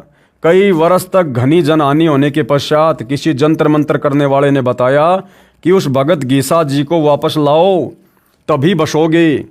संत घीसा दास जी को प्रार्थना करके वापस लाया गया। उस समय भी कुछ सिरफिरे विरोध कर रहे थे, परंतु धार्मिक व्यक्तियों तथा सभ्य समाज ने उन दुष्टों की बात नहीं मानी। संत घीसा दास जी को वापस गांव खेकड़ा में लाया गया। उसके पश्चात वह गांव सुख से बसा। अब भाइयों और बहनों, लेखक कह रहा है कि उस घीसा संत जी को गांव वाले वापस खेकड़ा में लेके आए, तब जाकर उस गांव में खुशहाली आई, मौत का तांडव बंद हुआ। और 2014 बरवाला कांड में तो खुद भक्तों ने अपने भगवान को, अपने गुरु को अपनी मनमानी हरकतों के चलते बरवाला कांड करवाकर हिसार जेल में बैठने के लिए मजबूर कर दिया। इसीलिए तो आज सतगुरु रामपाल जी की संगत पर कहर टूट रहा है। गांव का नंबरदार जो बहुत बड़ा किसान जाट था, जिसके पास 900 बीघा अर्थात 500 एकड़ जमीन थी, वह ज्ञान को समझकर संत घीसा जी का शिष्य बना, जिसका नाम था जीता जाट नंबरदार। पूरा गांव संत गीसा दास जी का भगत बनकर सुख से बसा। संत गीसा दास जी का जन्म सन 1803 में खेकड़ा गांव में हुआ था। 30 वर्ष की आयु में सन 1833 में गांव से निकाले गए, फिर कई वर्ष के पश्चात वापस लाए गए। तब से आज तक उस खेकड़ा गांव में संत गीसा दास जी के नाम का मेला भरता है। उनकी अमृतवाणी का पाठ तथा सत्संग होता है। इसी प्रकार संत को सजाने के कारण उस क्षेत्र करोथा आश्रम के आसपास का क्षेत्र की ये हालत हो रही है। एक गांव में एक वर्ष में 100 जवान मौत हो जाना, इससे बड़ा कहर क्या होगा। अब विचार करो भाइयों और बहनों, करोथा कांड के बाद जिन करोथा गांव वालों ने और करोथा गांव के आसपास वालों ने करोथा कांड में मुख्य भूमिका निभाई थी, लेखक के अनुसार कुछ ही दिनों में लगभग साल भर के अंदर अंदर उन गांव वालों के ऊपर कहर टूटना शुरू हो गया। क्यों? क्योंकि असल में वो लोग करोथा कांड के दोषी थे। अब भाइयों और बहनों, यदि बरवाला कांड 2014 में बरवाला कांड के दोषी बरवाला के आसपास के लोग होते, आर्य समाजी होते, तो भाइयों और बहनों आज 11 साल हो गई बरवाला कांड को। 2014 में हुआ था, 2025 जाने वाली है, 11 साल हो गई। अगर बरवाला कांड 2014 में बरवाला के आसपास के लोगों का, आर्य समाजियों का कोई हाथ होता, तो भाइयों और बहनों बरवाला गांव वालों का तो बाढ़ भी बांका नहीं हो रहा। बाढ़ भी बांका 11 साल हो गई। यदि किसी आर्य समाजी का हाथ होता, उनका भी बाढ़ बांका नहीं हो रहा। इस बरवाला कांड में सीधा सीधा हाथ सतलोक आश्रम मैनेजमेंट हरियाणा का और सतलोक आश्रमों से जुड़ी संगत की वो दयनीय हालत हो रही है जिसकी कोई हद नहीं है। ये आश्रम वाले संगत की मौत की खबरों को अपनी बेइज्जती के कारण सार्वजनिक नहीं करते। अन्यथा 2014 बरवाला कांड से लेकर वर्तमान समय तक लाखों की संख्या में संत रामपाल जी के भगत अकाल मौत मरे। इनके बड़े बड़े कोऑर्डिनेटर अकाल मौत मरे। बिहार का कोऑर्डिनेटर राजदेव बाबू बाथरूम में बैठा बैठा हार्ट अटैक से मरा। जम्मू कश्मीर का स्टेट कोऑर्डिनेटर ताराचंद तड़फ तड़फ के मरा। इनके मध्य प्रदेश के संभागीय कोऑर्डिनेटर जो कि पेशे से टीचर थे, फांसी खाकर मरा। अन्य बहुत सारे कोऑर्डिनेटर अकाल मौत मरे। और आने वाले समय में इन मुख्य लोगों का क्या होगा जब इनकी बैटरी डिस्चार्ज होगी। तो भैया करोथा गांव वालों को, डिग्गल गांव वालों को तो साल भर में दंड मिलना शुरू हो गया था, क्योंकि वो लोग असल में करोथा कांड के दोषी थे। लेकिन बरवाला कांड में अगर बरवाला के आसपास के गांव वाले आर्य समाजियों की या लोगों की कोई भूमिका होती, तो भैया उनके ऊपर भी कहर टूटना चाहिए था। लेकिन बाल भी बाका नहीं हुआ और आश्रमों से जुड़ी संगत आए दिन अकाल मौत मर रही है, अकाल मौत। और जिस दिन इस बरवाला कांड के मुख्य दोषियों का नंबर आएगा, उनका पाप का घड़ा भरेगा, उस समय उनकी भी दुर्गति होगी। ये ना सोचना कि फिलहाल संत रामपाल जी के परिवार पर, बड़े बड़े कोऑर्डिनेटरों पर, जिन्होंने राष्ट्रीय समाज सेवा समिति बनाकर 2014 में भक्तों को भरमाकर, कमांडो बनाकर, हाथों में हथियार देकर पुलिस के सामने मरने मारने को खड़ा कर दिया और खुद पीछे खड़े रहे, इन आश्रम वालों का अभी तक नंबर क्यों नहीं आया मुख्य लोगों का? तो भैया नंबर तो अभी तक करोथा कांड के मुख्य दोषी भूपेंद्र सिंह हुड्डा का भी नहीं आया, जबकि बाकी लोगों की दुर्गति हो गई, क्योंकि भूपेंद्र सिंह हुड्डा के पास में अभी पूर्व जन्म की भक्ति कमाई शेष है। और जिस दिन वो खत्म होगी, पाप का घड़ा भरेगा। ये आश्रम वाले खुद ही कह रहे हैं कि दुनिया देखेगी, वो दुर्गति होगी। तो ठीक इसी प्रकार बरवाला कांड के मुख्य दोषी सतगुरु रामपाल जी के परिवार के पास अभी पिछले जन्म की भक्ति मड़ाई है। वर्तमान में भी काफ़ी उन्होंने संत के साथ में रह के सेवा की है। तो भैया थोड़ी बहुत उनकी बैटरी चार्ज है, और जिस दिन वो डिस्चार्ज होगी उस दिन देखना आप, भोगेगा अपना किया रे। अब भी आंखें बंद करके कष्ट झेल रहे हैं। अहंकार जीव का शत्रु होता है, नम्र व्यक्ति ही सफल होता है। उपरोक्त कथा का ये अर्थ न लगाना कि हम संत रामपाल जी महाराज को वापस करोथा आश्रम लाने के लिए आप जी को प्रेरित कर रहे हैं। परमात्मा के भेजे अवतार संत रामपाल जी महाराज ने ऐसा ज्ञान करा दिया जिस कारण से हमारे लिए करोथा आश्रम और बरवाला आश्रम कोई मायने नहीं रखता। हमारे लिए तो पूरी पृथ्वी अपनी सी हो गई है। फिर क्यों जगह जगह सतलोक आश्रम खोलकर धर्म को धंधा बना के बैठ गए तुम? अगर सारी पृथ्वी एक जैसी है तो सभी भक्तों को अपने घर पर बैठकर भक्ति करने दो। जब गुरुजी आ जाएंगे तब भोले भगत आश्रम में आ जाएंगे। क्यों बेचारी नादान संगत का हिंडोला बना रखा तुम लोगों ने अपने धार्मिक धंधे के लिए? इनकी करनी और कथनी में रात दिन का अंतर है भाई और बहनों। हमारे लिए तो पूरी पृथ्वी अपनी सी हो गई है। विश्व के भाई बहन, बेटा बेटी तथा वरिष्ठ नागरिक अपने से लगते हैं। जहाँ भी हमारे मालिक हमारे गुरुदेव रहेंगे हमारे लिए अमरलोक है, वहीं से हम मानव हित का कार्य करते रहेंगे। तो गुरुदेव तो वर्तमान में भैया हिसार जेल में है, फिर तुम हिसार जेल में बैठ के सारा काम करो ना। आश्रम क्यों खोल लिए फिर तुम लोगों ने जगह जगह? तो इनकी करनी और कथनी में रात दिन का अंतर है भाई और बहनों। वहीं से हमारे गुरुदेव जी दीक्षा देकर जीव कल्याण करते रहेंगे, परंतु वे व्यक्ति रोया करेंगे जो दुष्ट आर्य समाजियों के आचार्यों शास्त्रियों से भ्रमित होकर संत तथा भक्तों को सताकर महापाप के भागी बने रहेंगे। आर्य समाजी बुरे नहीं। अब पुस्तक का लेखक क्या कह रहा है कि आर्य समाज से जुड़े जो व्यक्ति हैं वो गलत नहीं है। गलत कौन है? जो आर्य समाज के आचार्य हैं, जो अपने स्वार्थों के चलते आम जनता को भ्रमित करते हैं। आम आर्य समाजी बुरे नहीं। आर्य समाज के सामान्य व्यक्ति बुरे नहीं हैं। वे हमारे लिए पराये नहीं हैं। वे हमारे भाई बहन, मामा फूफा चाचे ताऊ हैं। हमारे आपस में गहरे रिश्ते हैं, परंतु वे इन दुष्ट जनता नाशक आचार्यों को नेक तथा सच्चे व्यक्ति मानते हैं। ये वास्तव में दुष्ट, एक नंबर के झूठे तथा पाखंडी हैं। इसी प्रकार वर्तमान में सतगुरु रामपाल जी की संगत में जो दो भाग हो गए हैं, एक तो ये सतलोक आश्रम वाले और दूसरा साध संगति। और हम साध संगति वाले जो बार बार वीडियो बनाकर संदेशा देते हैं, तो भाई इसी प्रकार हम भी संगत से प्रार्थना करते हैं कि आम संगत बुरी नहीं है। आम संगत को तो इन दुष्ट सतलोक आश्रम वालों ने, सतगुरु रामपाल जी के नालायक परिवार वालों ने अपने धार्मिक धंधे के लिए, स्वार्थों के लिए भ्रमित कर रखा है। संत जी के झूठे आदेशों की आड़ में ये लोग अपना धार्मिक धंधा कर रहे हैं और काल प्रेरणा से संगत की मर्यादा तोड़वाकर संगत को काल का भोजन बना रहे हैं। उस दिन का हम इंतजार कर रहे हैं जिस दिन ये जनता के सामने निवस्त्र होंगे। तो भैया अपना भी विचार कर लेना सतलोक आश्रम वालों। प्रत्येक व्यक्ति इनके घिनौने षड्यंत्र को जानेगा, पता चलेगा कि इन्होंने हरियाणा की जनता के साथ कितना बड़ा धोखा किया है। और जिस दिन ये सच्चाई बरवाला कांड की संगत के सामने आएगी तो पूरी जनता को और पूरी संगत को पता चलेगा कि तुम लोगों ने कितना बड़ा कांड किया है, तुम लोगों ने कितना बड़ा धोखा अपने गुरु के साथ और नादान संगत के साथ किया है। क्या तुम निर्वस्त्र नहीं होगे भाई? केवल निजी स्वार्थ की पूर्ति के लिए, अपने पद को बरकरार रखने के लिए हठ धर्म को आधार बनाकर कई मासूमों को मरवा दिया। आप लोगों ने भी तो बरवाला कांड में 6 को मरवा दिया और बरवाला कांड के बाद कम से कम हजारों को मरवा दिया। गुरुकुलों के विद्यार्थियों को झगड़ा करने के लिए ले जाते हैं। तुम भी तो धनाना आश्रम से भक्तों को मुझ पवन दास की पिटाई करवाने के लिए कभी मेरे घर पर लाते हो, कभी हिसार में मेरी तारीख पर लेकर आते हो। तुम भी तो वही कुकर्म कर रहे हो भाई आश्रम वालों।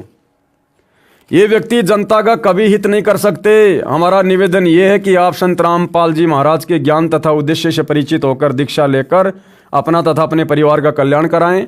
रोहतक, सोनीपत, झज्जर के कुछ व्यक्ति सच्चाई को जानकर कहते हैं कि जब आपके गुरुदेव जी करोथा आएंगे तब उपदेश लेंगे।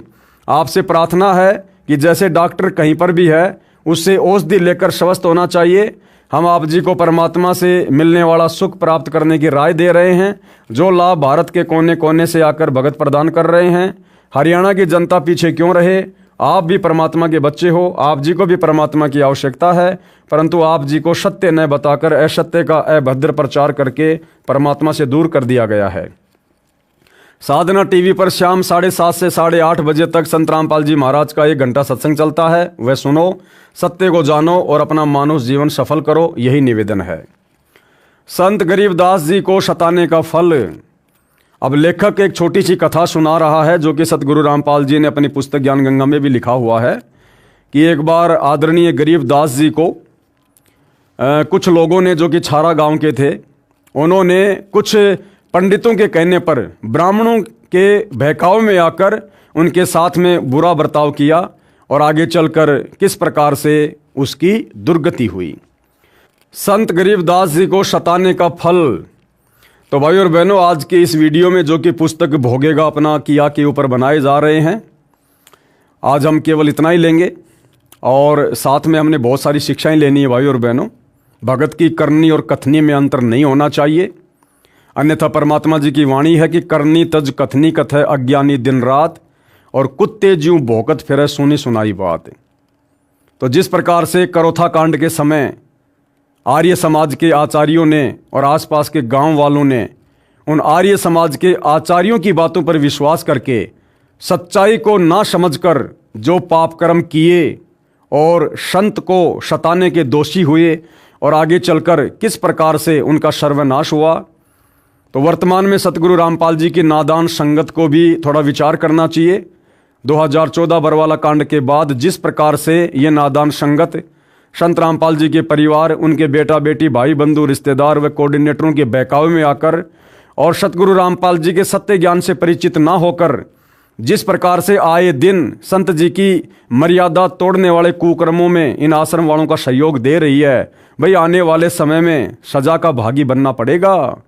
तो थोड़ा विचार करो भाई और बहनों, समझो संभलो। ये बहुत ही कीमती समय हमें परमात्मा ने बख्शा है और हिसार जेल में बैठकर परमात्मा हमारी रहनी करनी को देख रहे हैं। ये हमारी परीक्षा का समय है। आने वाले समय में जब पाप कर्मों का फल भोगोगे तो ये सतलोक आश्रम वाले, गुरु जी के परिवार वाले तुम्हारा किसी भी प्रकार से उन पाप कर्मों के बंटवारों में सहयोग नहीं देंगे। अपने किए का फल स्वयं भोगना पड़ता है। इसलिए हम तो निवेदन कर सकते हैं कि भैया गुरु के ज्ञान को आधार बनाकर वर्तमान में भक्ति करो। जब तक गुरुदेव भगवान अपने मिशन के तहत हिसार जेल में बैठे हैं, किसी भी फर्जी सतलोक आश्रम में जाकर अपना समय, श्वासें और धन बर्बाद मत करो। घर पर रहकर नेक नीति से काम धंधा करो, अपना व्यापार बिजनेस करो, मर्यादा में रहकर भक्ति करो और सतगुरु को प्रसन्न करो। तो भाई और बहनों, आज की वीडियो में केवल इतना ही। अगले वीडियो में कल हम फिर मिलेंगे। तब तक गुरुदेव भगवान हम सबको आज्ञा दे, आशीर्वाद दे, सद्बुद्धि दे। बंदी छोड़ सतगुरु रामपाल जी भगवान की जय हो।